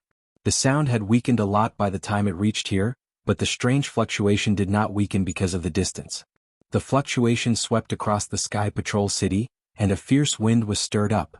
After the fierce wind passed, a smoke-like black whirlwind rose from the other side of the snowy plains, and pierced through the heavens and the earth.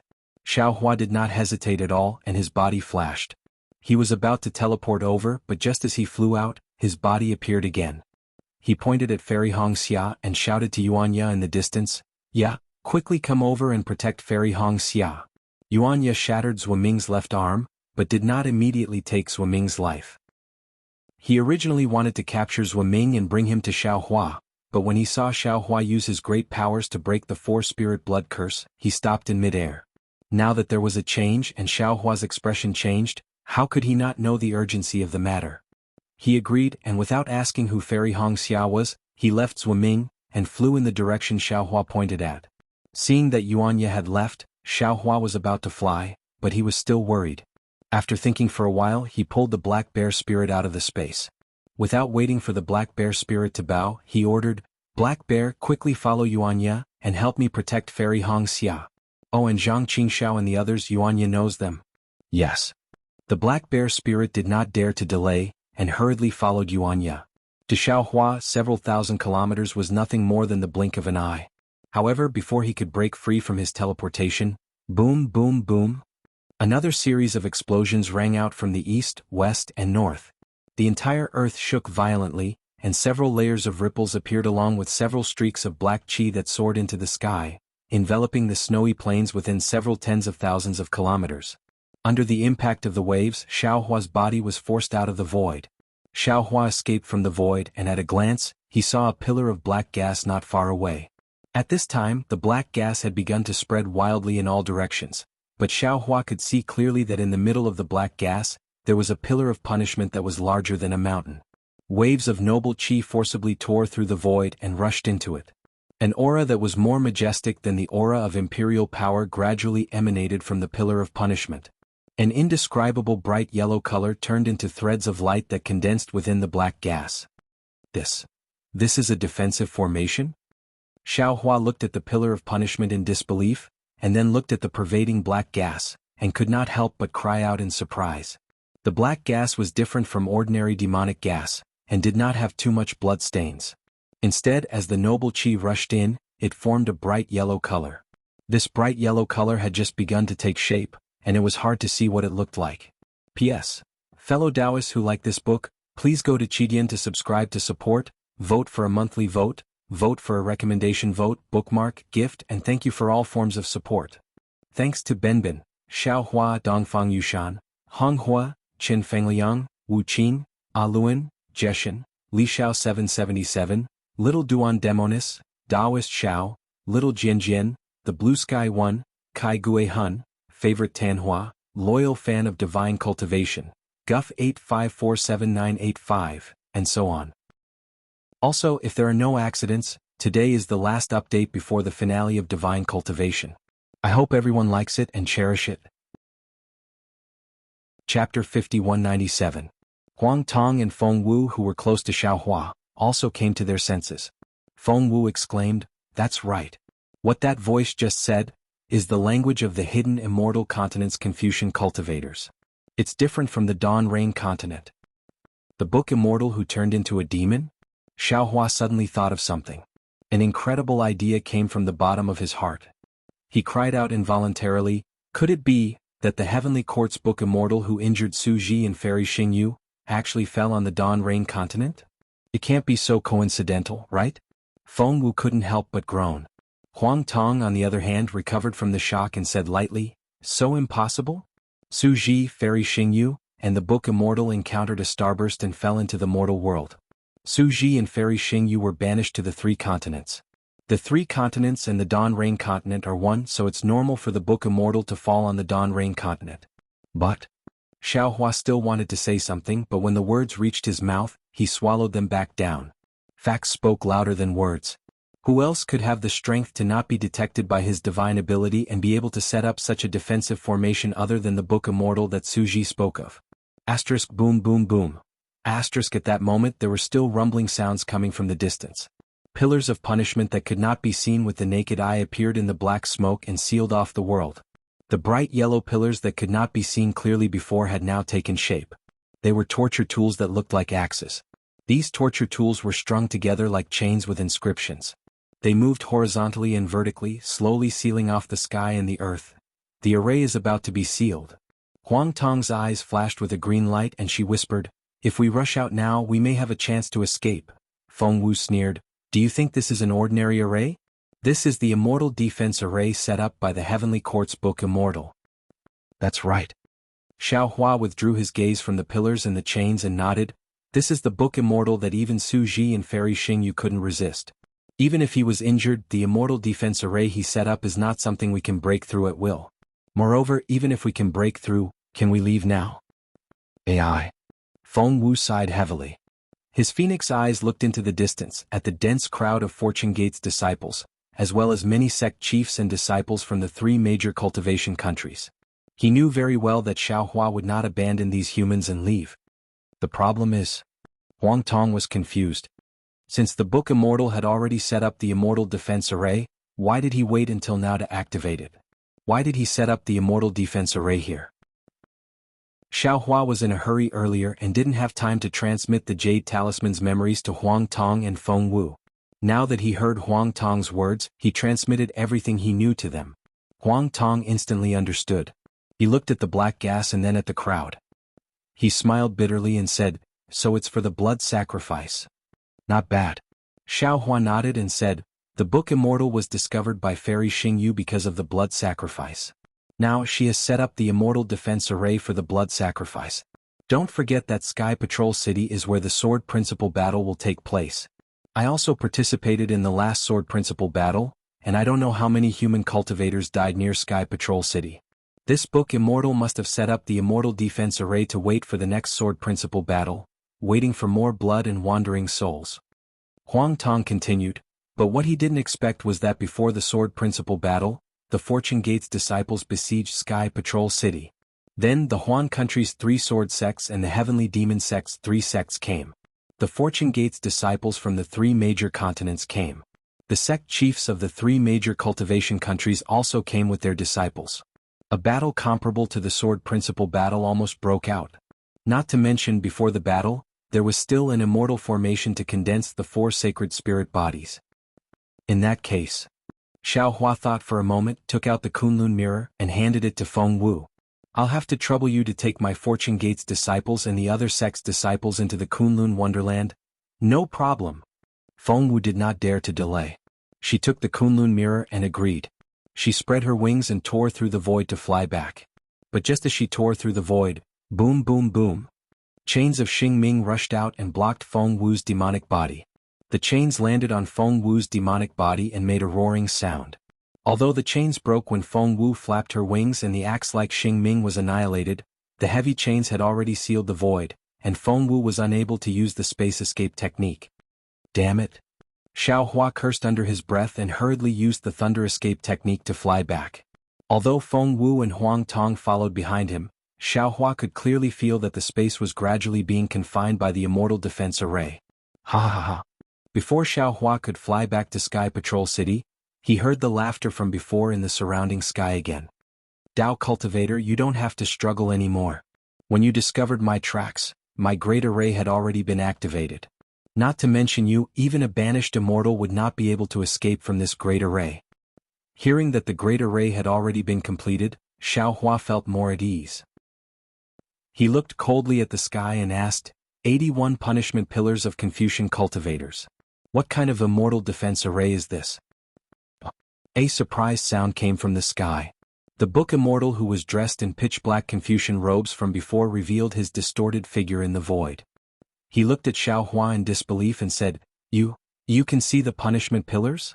You also know about the immortal defense array? Who exactly are you? How could anyone on the Dawn Rain continent know about the immortal defense array?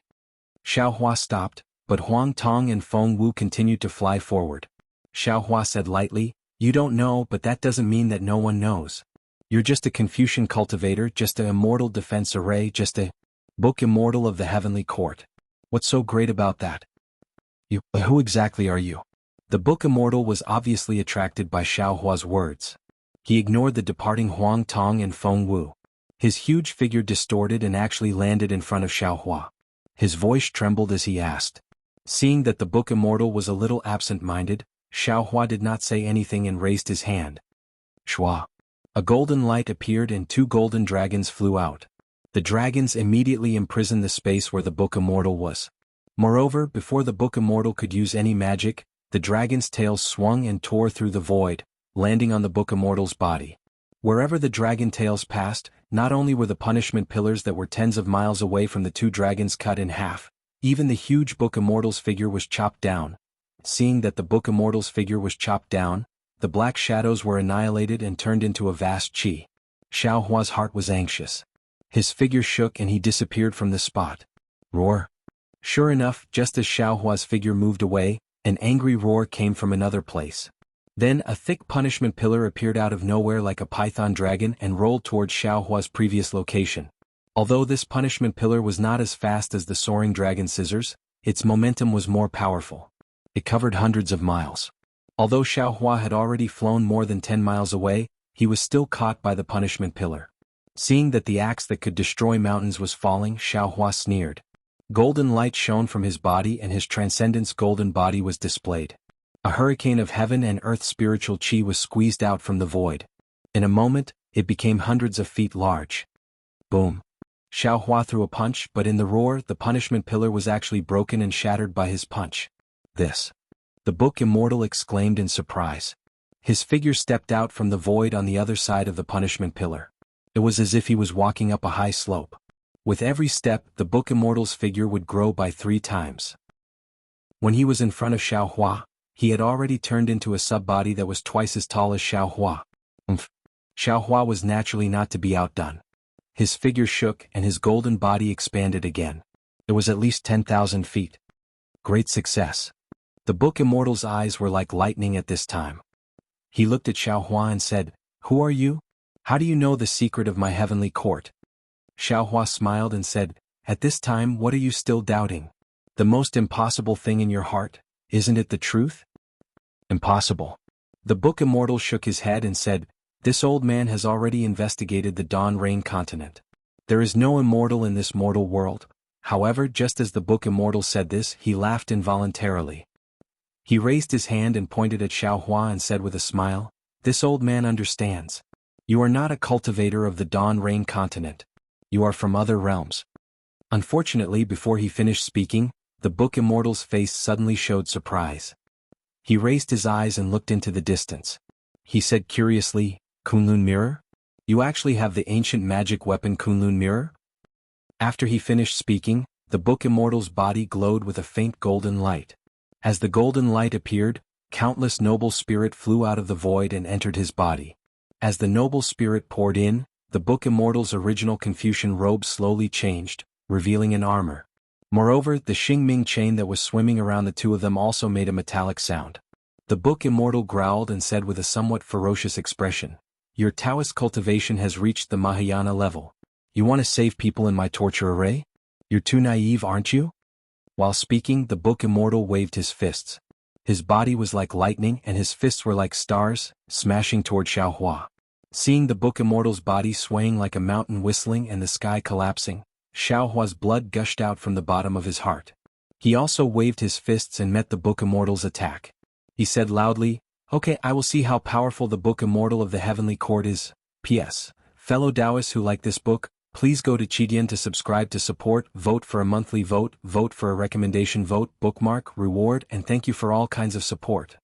Thanks to Benbin, Xiaohua Dongfang Yushan, Honghua, Qin Fengliang, Wuqing, Aluan, Jeshan, Li Xiao 777, Little Duan Demonic Flower, Daoist Xiao, Little Jianjian, The Blue Sky One, Kai Gue Hun, Favorite Tanhua, Loyal Fan of Divine Cultivation, Guff 8547985, and other rewards. Today's update ends, please wait for tomorrow's update. Chapter 5198. Feng Wu took the Kunlun mirror and flew over the punishment formation with Huang Tong accompanying her. She saw that the entire punishment formation was filled with chains of punishment. These chains looked a little different from the chains of inscriptions. The chains of inscriptions were filled with rules and imperial power. Everywhere they went, everything surrendered. On the other hand, Xingming's chains were filled with the aura of punishment and the intent of annihilation. Everywhere they passed, all living beings would be killed mercilessly.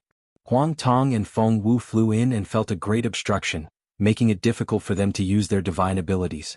With Feng Wu and Huang Tong like this, the Fortune Gate disciples, Sky Patrol City Sword cultivators, and cultivators found it even more difficult to cultivate. When Feng Wu flew near the Sky Patrol City, the inscription chains had already drowned all the cultivators like a wave. Regardless of whether they were Dao Gate cultivators or sword cultivators, they all formed a battle formation again. Under the command of their leader, they circulated their magic power and sword energy to resist the inscription chains. Feng Wu scanned the area with his origin sense and saw Fairy Hong Xia, Wuqing, and the others standing within the group of Fortune Gate disciples under the protection of Yuanya and the Black Bear Spirit. At this time the power of Xingming's chain was still weak. Not to mention Yuanya's Devil Spear, even the Fortune Gate disciples could easily block it. On the other hand, the Black Bear Spirit loyally protected Fairy Hong Xia, Huang Mingxiang and the others. He did not block the inscription chains. However, Feng Wu did not dare to hesitate. He flew above everyone and activated the Kunlun mirror in his hand. He shouted, "Fortune Gate disciples, listen to my command." Ha! Before Feng Wu could finish, there was another wild laugh. In the void near the sword gourd, another Book Immortal stepped out. He looked at the Kunlun mirror in Feng Wu's hand and laughed. "This old man's luck is really good. Although I can't get the spirit-punishing vital light now, if I can get the Kunlun mirror, wouldn't it be more useful than the spirit-punishing vital light?" As he spoke, the Book Immortal raised his hand. Tens of thousands of inscription chains turned into a huge hand, making a kacha-kacha sound as they grabbed at Feng Wu. Although the huge hand did not have much binding power, the inscription chains around Feng Wu surged like waves. Feng Wu did not dare to delay and hurriedly shouted, "Fellow Taoist, come and help me." "I'm coming." Huang Tong shouted loudly and flapped her wings. Endless space power turned into a gust of wind. Her sharp claws reached into the void. Not only did it shatter Xingming's chains, but it also reached out from the void and landed on the Book Immortal's heart. Rumble. Where Huang Tong's wings landed, they collided with the Book Immortal's hand. Thousands of chains were broken and the nearby space almost collapsed. Pooh! Just as Huang Tong's claws were about to strike, the Book Immortal waved his sleeves. Countless chains formed a wall in front of the Book Immortal, but this seemingly indestructible wall was shattered by Huang Tong's claws. A great saint of the demon race? The Book Immortal was clearly somewhat astonished and asked curiously, "Daybreak Continent's Dao cultivators originally didn't even have Tribulation Transcendence cultivators. How come there are so many Supreme Stage experts now?" There are many things you don't know. Huang Tong did not care about the Book Immortal's words. She laughed coldly and said, "You just have to hand over your life." With that, Huang Tong flapped her wings again. A powerful gust of wind rushed into the sky, messing up the broken chains. Within the gust of wind, hundreds of phantoms of phoenix claws, which could split rocks and pierce clouds, shot towards the Book Immortal like arrows. Seeing Huang Tong steal the limelight, the Book Immortal's face grew cautious. He raised his hand slightly, and the right hand that was hidden in his robes rose. A flute-like object appeared. The Book Immortal placed the flute by his mouth and blew gently. A pleasant sound came from the flute. This sound fell into the air, and the Xing Ming's chains that were shattered by Huang Tong quickly condensed. In the blink of an eye, these Xing Ming's chains turned into 5 different-sized generals. They danced strangely and flew towards Huang Tong. The strangest thing was that when the 5 generals flew, not only did they produce a pleasant melody, but their flight path was also in sync with the melody. It looked very magical, blocking Huang Tong from all directions. Facing the siege of the 5 generals, Huang Tong, who was proficient in the power of the soul, could not help but be shocked. His blood rushed up. When his sharp claws reached down and crushed one of the generals, his body trembled. An indescribable melody appeared in his mind. He almost cried out in surprise, This is the 5 laws of Confucianism. Gongshang Jiaojiu? Not bad, not bad. The Book Immortal heard and clapped. We Confucianism have a saying, playing the lute to a cow. I really did not expect that a demon saint from the mortal world would know the sound attack of us Confucianism. As he spoke, a few more melodious melodies sounded. Another 5 generals that were born from the 5 laws of Gongshang Jiaojiu appeared and surrounded Huang Tong. Damn it. Huang Tong's sharp claws crushed a few more generals. However, the strange melody pierced into his mind. Even if he activated his supernatural powers, he could not block it. Huang Tong frowned slightly and thought for a while. He opened his mouth and said, "Fellow Taoist, help me." The Book Immortal was stunned. He turned to look at Feng Wu, who was flying towards Fairy Hongxia. However, Feng Wu did not turn around at all. Instead, she was on the left side of the Book Immortal, where Xiao Hua and the Book Immortal were fighting. Rumble. A dark green lightning flashed and Taoist which flew out of space. Before his body that resembled a witch god could get close, he heard the chanting of ghosts and spirits. Green seal text the size of a fist appeared out of thin air. The moment the green seal text appeared, the 5 generals formed by the 5 laws collapsed. The melodious rhythm disappeared and the space around him was filled with the sound of green seal text. The Book Immortal looked as if he had seen a ghost. He looked at Taoist which in disbelief. He raised his hand and said, You what? Give me your life." Huang Tong saw that there was an opportunity. He roared and pounced forward. His sharp claws tore through the space and grabbed at the Book Immortal. Seeing that the space around the Book Immortal was collapsing and the Book Immortal's body was distorting, another cold snort was heard. Demons are indeed barbarians. Don't they know that they are outnumbered? Following this sound, there was the sound of a bowstring being released. So, a murderous aura suddenly appeared out of thin air. Huang Tong was so frightened that her body trembled. She opened her mouth. Woo-woo.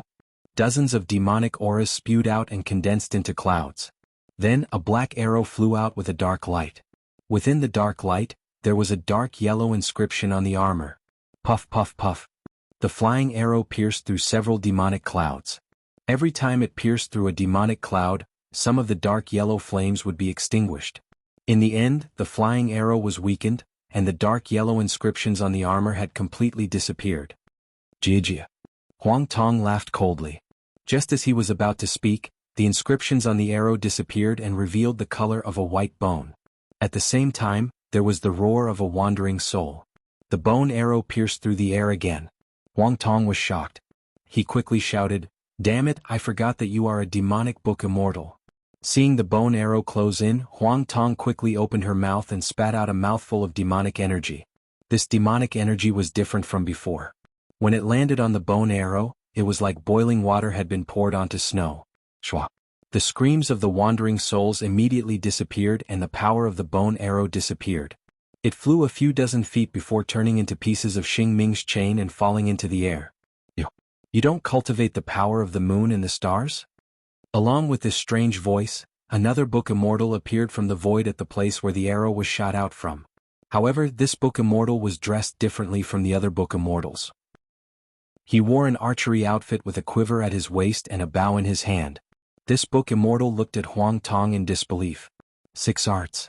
Seeing the book immortal next to him holding a flute and the book immortal in front of him holding a bow, Huang Tong suddenly realized. He whispered, "Could it be that you are the book immortal's 6 arts incarnations?" Since they were incarnations of the 6 arts, there were naturally 6 of them. Huang Tong quickly released his essence to look at Feng Wu. As expected, a book immortal on a horse had blocked Feng Wu. Who cares about the 6 arts and 5 laws? Taoist, which didn't have much of an expression on his face. He said coldly and waved his hand. The subbrush appeared in his hand and a ray of emerald light appeared at the tip of the brush. The pure power of life pointed between the brows of the book immortal holding the flute. The book immortal holding the flute saw the subbrush passing by. Whether it was the void or the Xingming chains, there were faint green sprouts. A power of life that could destroy the devil chi in his body covered him. The book immortal was even more frightened. He didn't have time to play the flute and could only wave it to defend himself. Amidst the shrill sounds, hundreds and thousands of generals flew out. They all wielded their spears and swords to fight. At this moment, Taoist, which was much more powerful than before. The continuous use of the Nirvana realm and soul bridge and the resurrection of Ziyi and Wuxia allowed Taoist which to understand the profound meaning of life and death. Now that he was facing the book immortal's 6 arts incarnations, Taoist witch's subbrush had already pointed at the life and death within 100 miles. In the wisps of emerald light, life and death were revealed. Taoist, which seemed to have thousands of incarnations, controlling the life and death within 100 miles. In Taoist witch's eyes, other than the laws of heaven and earth and the rules of the book immortal's punishment array, there were also the Xingming chains that formed a human shape according to the rhythm. At this moment, the Xingming chains formed a human shape. However, this human shape didn't have a soul and didn't care about life and death. Therefore, even though the subbrush wasn't big, it was 100 times more ferocious than the hand of heaven and earth. It killed all the generals of the 5 laws within 100 miles. Moreover, in a split second, the subbrush landed between the book immortal's brows. You can. Thank you to Sleepy McDull, Shrimp Adds Fire, Brick Moving Master, Yang Chenhui, 375,665, Book of Flight, Good Account, Chuan Tong, Chief of Dongshan Village, Love coming in 3rd place, Taoist Xiao, and other fellow Taoists in the book review section.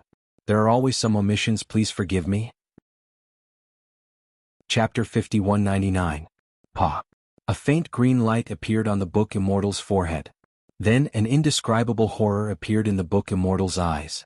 He couldn't help but raise his flute and exclaim, "The forbidden body is indeed amazing." As soon as he said that, a green light shot up to the sky from the book immortal's forehead. The book immortal's body cracked in the green light. The fragments of the body were twisted into pieces by the power of life. However, at the moment when everything was annihilated, Taoist which saw it clearly again. A wisp of true qi mixed with blood patterns quietly disappeared into the void. Even Yabai's power of life couldn't kill it. No. Taoist which looked at the disappearing true qi and exclaimed, This doesn't seem to be the 6 arts avatars. This true qi contains a strong power of life. This is the 5 qi in the chest that the book immortal cultivates." When Taoist which realized this, Xiaohua was fighting with the book immortal who appeared first. The book immortal was dressed as a warrior. After he couldn't defeat Xiaohua with his bare hands, he took out a battle axe. The battle axe didn't look like a real immortal imperial weapon. It was just condensed by the Xingming chains. However, the battle axe was much more powerful than a normal spiritual weapon in the punishment array. Xiaohua used the soaring dragon scissors several times. He could cut the battle axe in half or cut the book immortal in half. However, the moment the soaring dragon scissors left, both the battle axe and the book immortal recovered. Even if Xiaohua activated his magical power to seal the nearby space, he couldn't stop the noble qi from seeping in. When Xiaohua heard Taoist witch's exclamation, he immediately realized what was going on. He laughed and waved his hands. Kacha. Several thunderous sounds were heard. A 3-colored thunderous hand covered the book immortal out of thin air. Under the thunderous hand, the power of life and death created an illusion of reincarnation. The book immortal was shocked and exclaimed, "This is the Tao of life and death? You're just a Mahayana Tao cultivator. How can you control it?" The power of life and death fell. The space within hundreds of miles was bleak and silent. The Xingming chains faded and broke into colorless inscriptions. At the same time, the Book Immortal's body also cracked and faded. In the end, the inscriptions on the armor turned into scattered strokes, no longer as sharp as before. "Where do you think you're going?" Xiao Hua opened his mouth, and a golden thunderbolt struck the spot where the void was shattered. There, a blood-patterned true qi that was exactly the same as what Taoist Wuxia saw was quietly hiding in the void. However, before the thunderbolt fell, the blood-colored real qi shook strangely and suddenly disappeared. Just like when Xiao Hua discovered the abnormality earlier. Damn it! How could Xiao Hua not know that this was the result of the punishment array? He hurriedly shouted, "Fellow Taoist Wu is right. This is one of the 5 qi that the Book Immortal cultivates. In this punishment array, although the 5 qi can't be invincible, it's indestructible. We can destroy its form for a while, but as long as the true qi is not destroyed we can never get out of the array." Feng Wu was already furious when he was blocked by the Book Immortal on horseback. He abandoned the Kunlun mirror and flapped his wings. The power of the stars and the moon surged out like a tide, turning into hundreds of stars and attacking the Book Immortal. The Book Immortal used the power of the punishment array to resist the impact of the stars, but the seemingly endless stars made him unable to fight back. Seeing that the 5 qi clones were destroyed by Taoist Wuxia and Xiao Hua, the Book Immortal roared, "Why don't you come out and help me?" Feng Wu was taken aback and hurriedly looked to the left. Unfortunately, the shielding of this punishment formation was too powerful. Just as Feng Wu was about to find nothing, the sound of a sword rang out and a shocking sword light rushed out from behind him. It turned into a waterfall and fell on Feng Wu. Before the sword light fell, Feng Wu already felt a chill in his monster body. A tearing pain came from the surface of his body. "So what if I can't be destroyed?" Feng Wu roared and flapped his right wing. Buzz buzz buzz. The void trembled. After the chains of punishment surged out, the power of the stars and the moon turned into the shape of stars and went to meet the sword light. Boom boom boom. The sword light broke through the void and fell into the river of stars. Under the sword light, the stars were shattered one by one, and the space within 100 miles was torn into chaos. Roar. Behind Feng Wu, the Book Immortal on horseback roared. The horse under him suddenly expanded, and the Book Immortal's body merged into the horse, turning into a figure with the head of a human and the body of a horse. As soon as the figure appeared in the form of a beast cultivator, buzz, the void on the left began to distort. The figure raised its 4 hooves and suddenly passed through the power of the stars and the moon that was attacking him. It approached Feng Wu's back. The 4 hooves that were raised were covered with blood patterns and black gas as it stomped on Feng Wu. Feng Wu didn't expect the Book Immortal to be able to rush through the river of stars after transforming into the form of a human and the Book Immortal. Obviously he was caught off guard. He flapped his left wing and a shadow appeared, trying to block the horse's hooves. However, under the horse's hooves, mountains and rivers were about to shatter. Feng Wu's shadow couldn't last long. In just a moment, the shadow turned into fragments of the power of the stars and the moon and was annihilated. "Don't hurt my 5th brother. I'm coming." At this moment, the Thunder Immortal's thunderous voice sounded. A flash of lightning suddenly rushed out from the distance like a sword and stabbed straight at the Book Immortal's back. This. The Book Immortal was stunned on the spot when he saw another human Mahayana flying out. How is this possible? Normally, the Dawn Rain continent doesn't even have one tribulation transcendence. Where did so many supreme beings come from today? What scared the Book Immortal the most was that except for Xiao Hua, Feng Wu, and Huang Tong, these supreme beings were already in the punishment array. He didn't know where Taoist Sorcerer and the Thunder Immortal broke in from. Kunlun Mirror. The Book Immortal turned his eyes and looked at Feng Wu. However, the Thunder Immortal's sword of lightning arrived first and approached the Book Immortal in a few breaths. Damn it. The Book Immortal was surprised again and thought to himself, "Is this my punishment array or your family's punishment array?" However, when the Book Immortal identified the rich power of life and death in the sword of lightning, he instantly understood something. Therefore, he simply ignored the Thunder Immortal and continued to stomp his horse's hooves. Boom. Almost at the same time, the Book Immortal's front hooves broke the shadow of Feng Wu's left wing and firmly stepped on Feng Wu's back. Under the front hooves, the space was torn apart and layers of awe-inspiring qi poured down. On Feng Wu's back, the brilliance of the stars and the moon shone brilliantly, but it was annihilated in a moment. Feng Wu roared and her huge monster body fell to the ground. Boom. Another loud sound was heard and more chains rushed out from the ground and bound Feng Wu's monster body.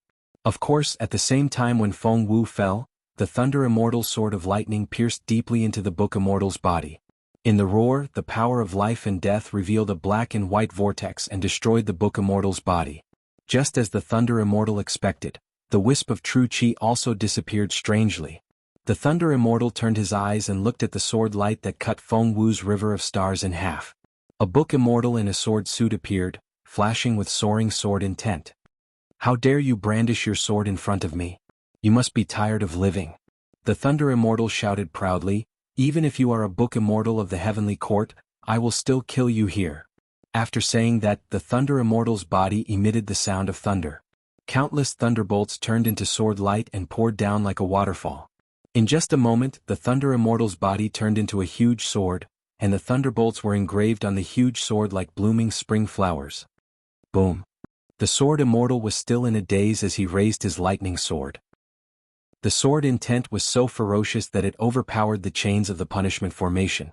Not only did the chains within a radius of 100 miles split in half, but even the Sword Immortal's body was bent under the pressure of the sword intent.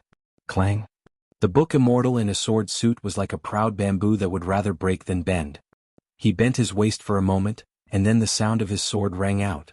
A dazzling golden light rushed out from the pitch-black sword suit, and the Book Immortal also turned into a huge sword that was thousands of feet long. It tore through the sky and slashed toward the Thunder Immortal. Ka. When the two giant swords collided, black and white light frantically gushed out from the point of contact. Then, the dazzling golden sword light collapsed like bamboo, one segment after another, one segment after another. When the golden light turned into nothingness, the Thunderbolt Immortal arrogantly revealed himself from the lightning. He coldly looked in a certain direction and indifferently said, "I knew you were going to run." Along with this voice, several tiny thunderbolts surged out and pounced into the void in the distance. "It's useless." Xiaohua's voice rang out. "This so-called punishment array has already become a nearly independent space. The laws here have already changed somewhat.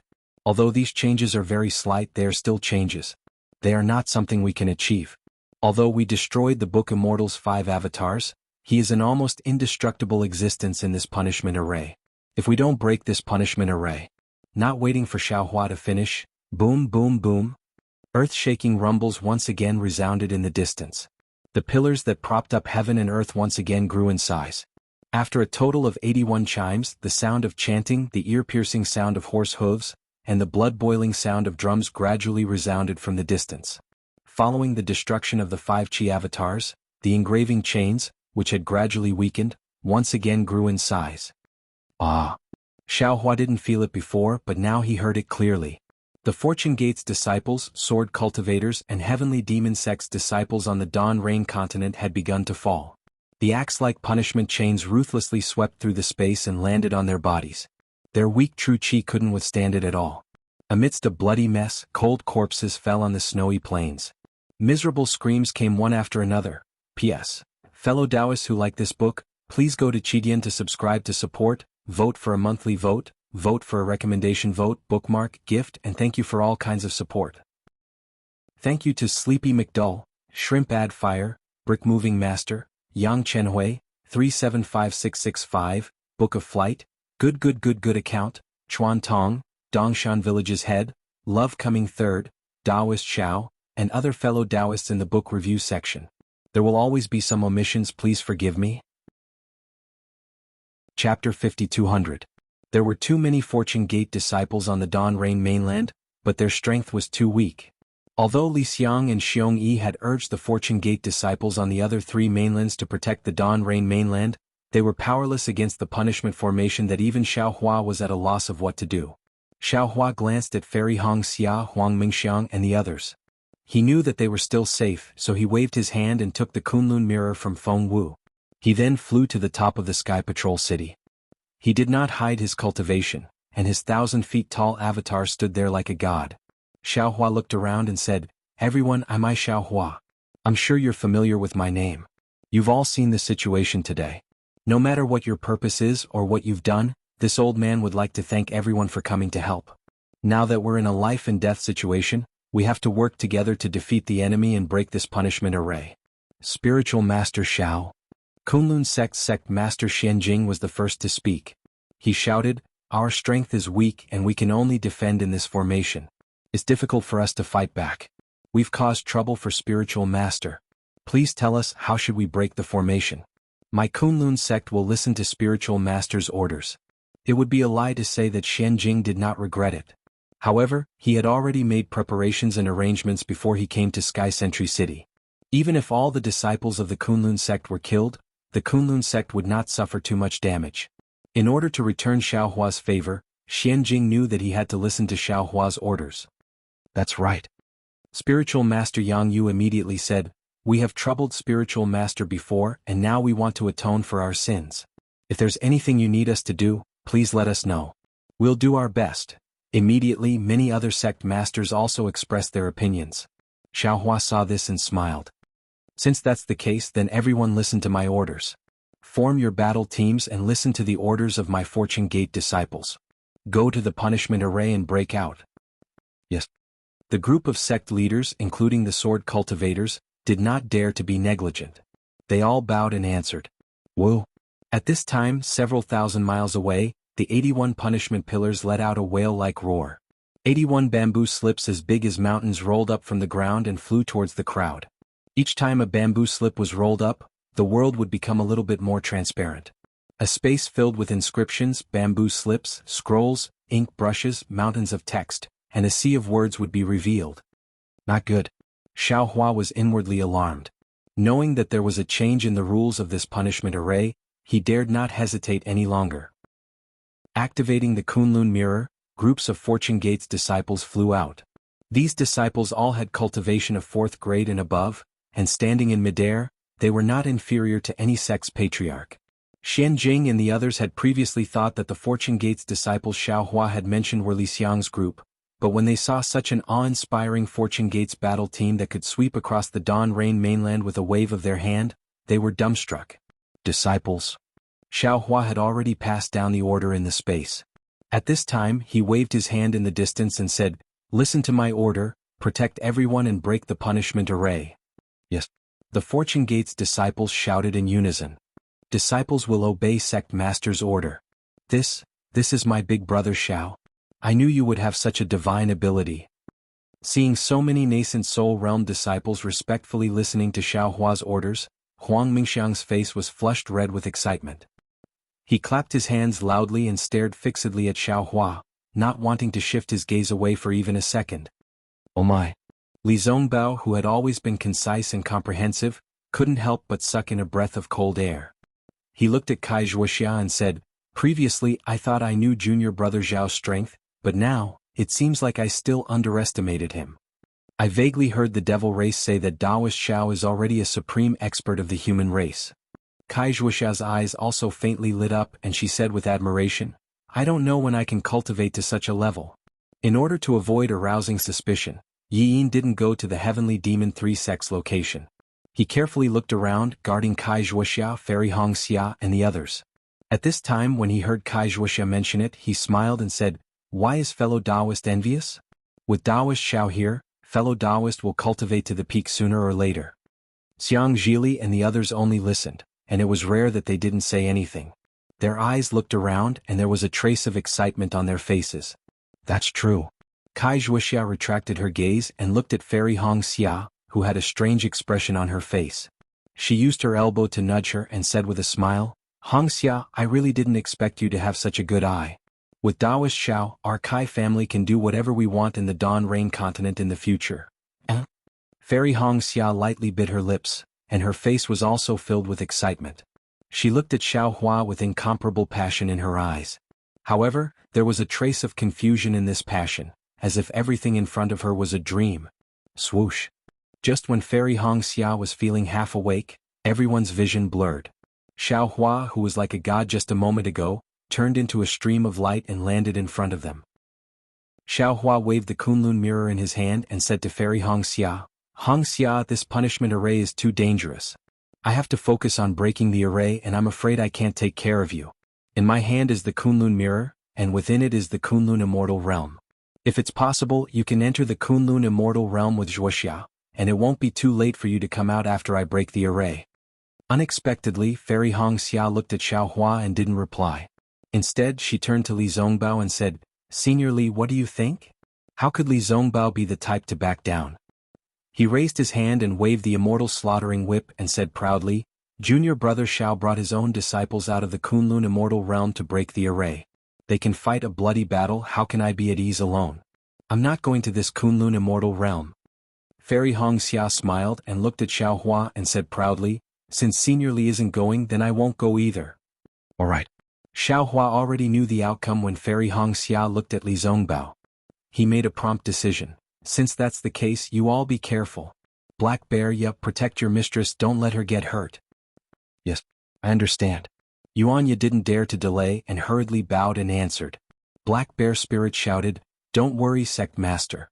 With me here, I won't let mistress lose a single strand of hair. Brother Xiao, there's still me. Huang Mingxiang didn't miss the opportunity to shout, I want to go to your Kunlun immortal realm. Xiao Hua glared at Huang Mingxiang and in a flash, he landed beside the sword gourd. You heartless person. Huang Mingxiang pouted and stomped his feet in midair. He wanted to fly over, but he didn't dare to provoke Xiao Hua. In a moment, thousands of nascent soul cultivators flew over and surrounded them. The leading disciple bowed and said, I'm here on Sect Master's orders to protect the seniors. Let's go? Yuanya saw Xiao Hua flying away and ordered the leading disciple. Yes. The disciple responded and gave the order.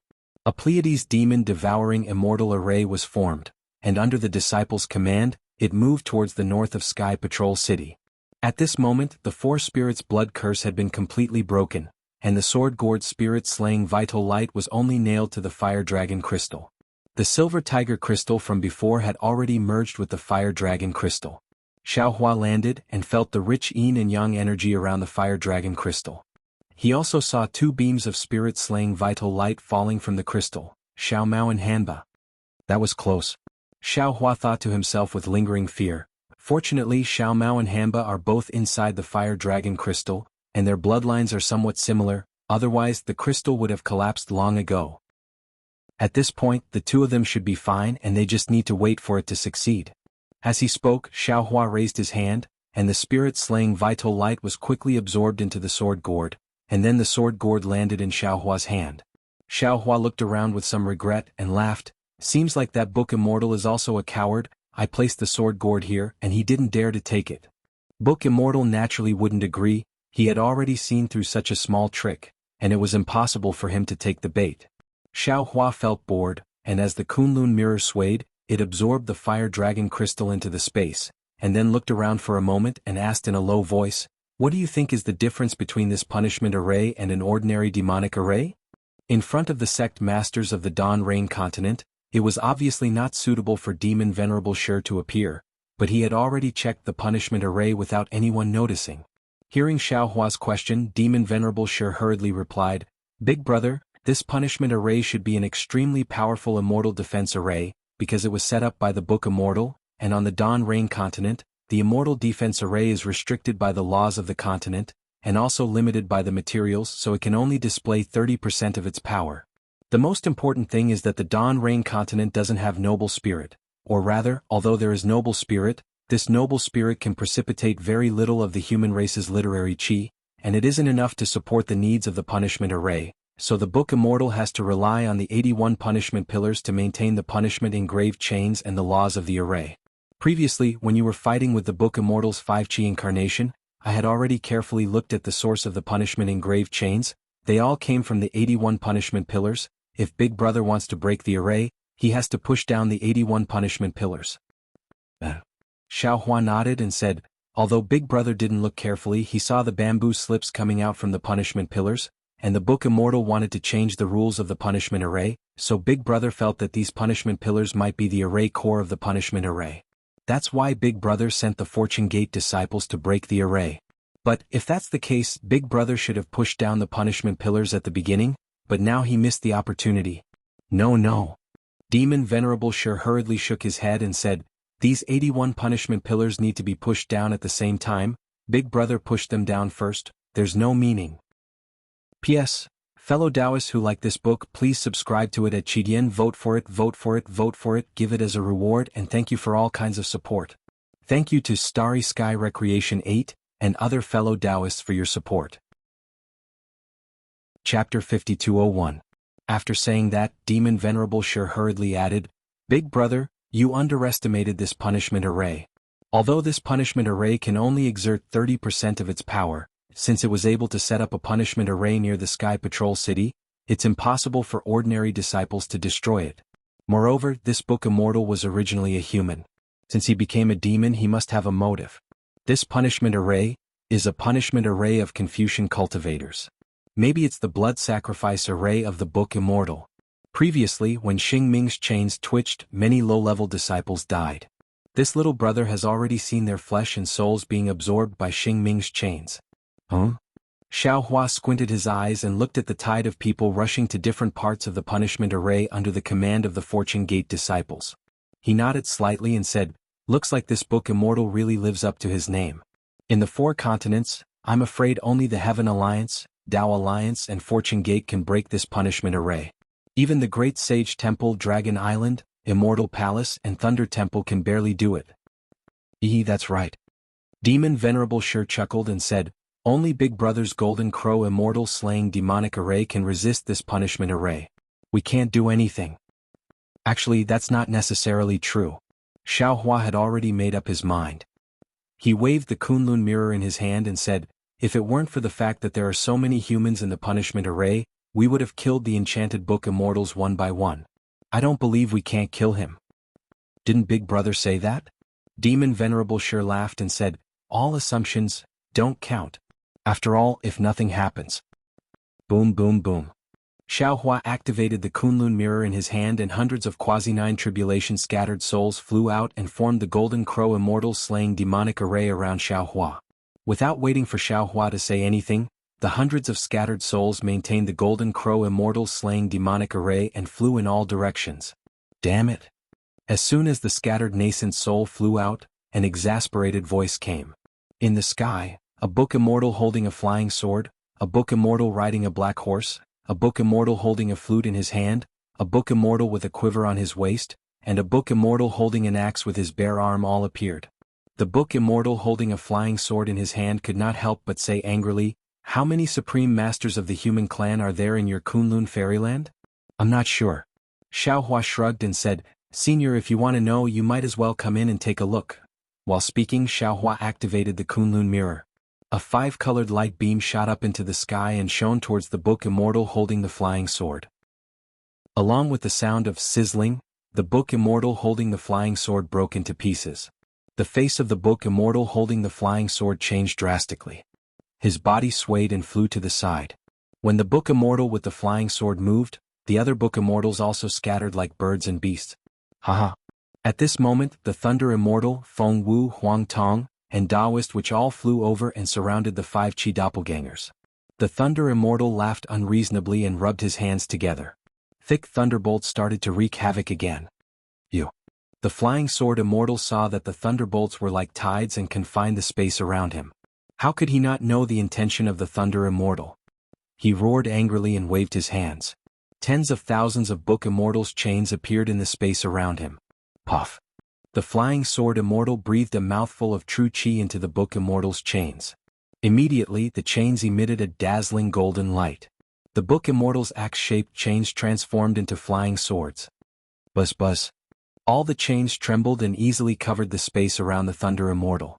Then, the Flying Sword Immortal's body swayed and a force that was beyond the 9th level of true qi appeared around him. Crack. As soon as this force appeared, the restrictive spells of heaven and earth fell from the sky. However, where the restrictive spells of heaven and earth fell, the book immortal's chains, which had transformed into flying swords, emitted dazzling sword light and blocked the power of law. My goodness. The Thunder Immortal was surprised and yelled, "You have such a divine ability?" The Flying Sword Immortal waved his hand and the thunderbolts disappeared bit by bit. They didn't even get close to the Flying Sword Immortal. The Flying Sword Immortal raised his hand and pointed a finger. A flying sword came from the sky and instantly covered the space within 100 miles. Wherever the sword light pointed at, everything was destroyed. The Flying Sword Immortal laughed wildly and said, "Haha, ignorant kid, you don't deserve to know the divine ability of a heavenly court immortal." Unfortunately, as soon as the Flying Sword Immortal finished speaking, the thunderbolts around the Thunder Immortal also surged. A force that was beyond the 9th level of true qi was released without fear. At the same time, the Thunder Immortal slapped the top of his head. Boom! 5-colored true chi mixed with thunderbolts flew out and condensed into a huge thunderous hand that was twice as powerful as before. As the huge hand grabbed at the air, all the sword lights within 100 miles dimmed. How is this possible? The Flying Sword Book Immortal was dumbfounded. However, just as he was lost in thought, Xing Ming's chains shattered, and the laws of heaven and earth fell like a waterfall, imprisoning the Flying Sword Book Immortal's divine ability. Of course, the divine ability on the Thunder Immortal's hand that surpassed that of the Dawn Rain continent also disappeared. Even so, the Flying Sword Immortal still couldn't escape the fate of being killed by the power of life and death. His entire body was shattered and turned into true chi. Of course, this result was beyond the Flying Sword Immortal's expectation. However, it was still acceptable. After all, as long as the punishment formation was not broken, he would be immortal. Unfortunately, the Flying Sword Immortal still underestimated the Thunder Immortal's insidiousness. The moment he turned into a wisp of true chi, the Thunder Immortal unfolded his Taoist robe. With a whoosh, a black and white light curtain fell from the sky. The spirit-killing vital light pierced through the punishment formation and pierced into the void. Ah! A hoarse scream was heard in the void. At the place where the spirit-killing vital light was torn, a wisp of true chi engraved with strange bloodstains was revealed.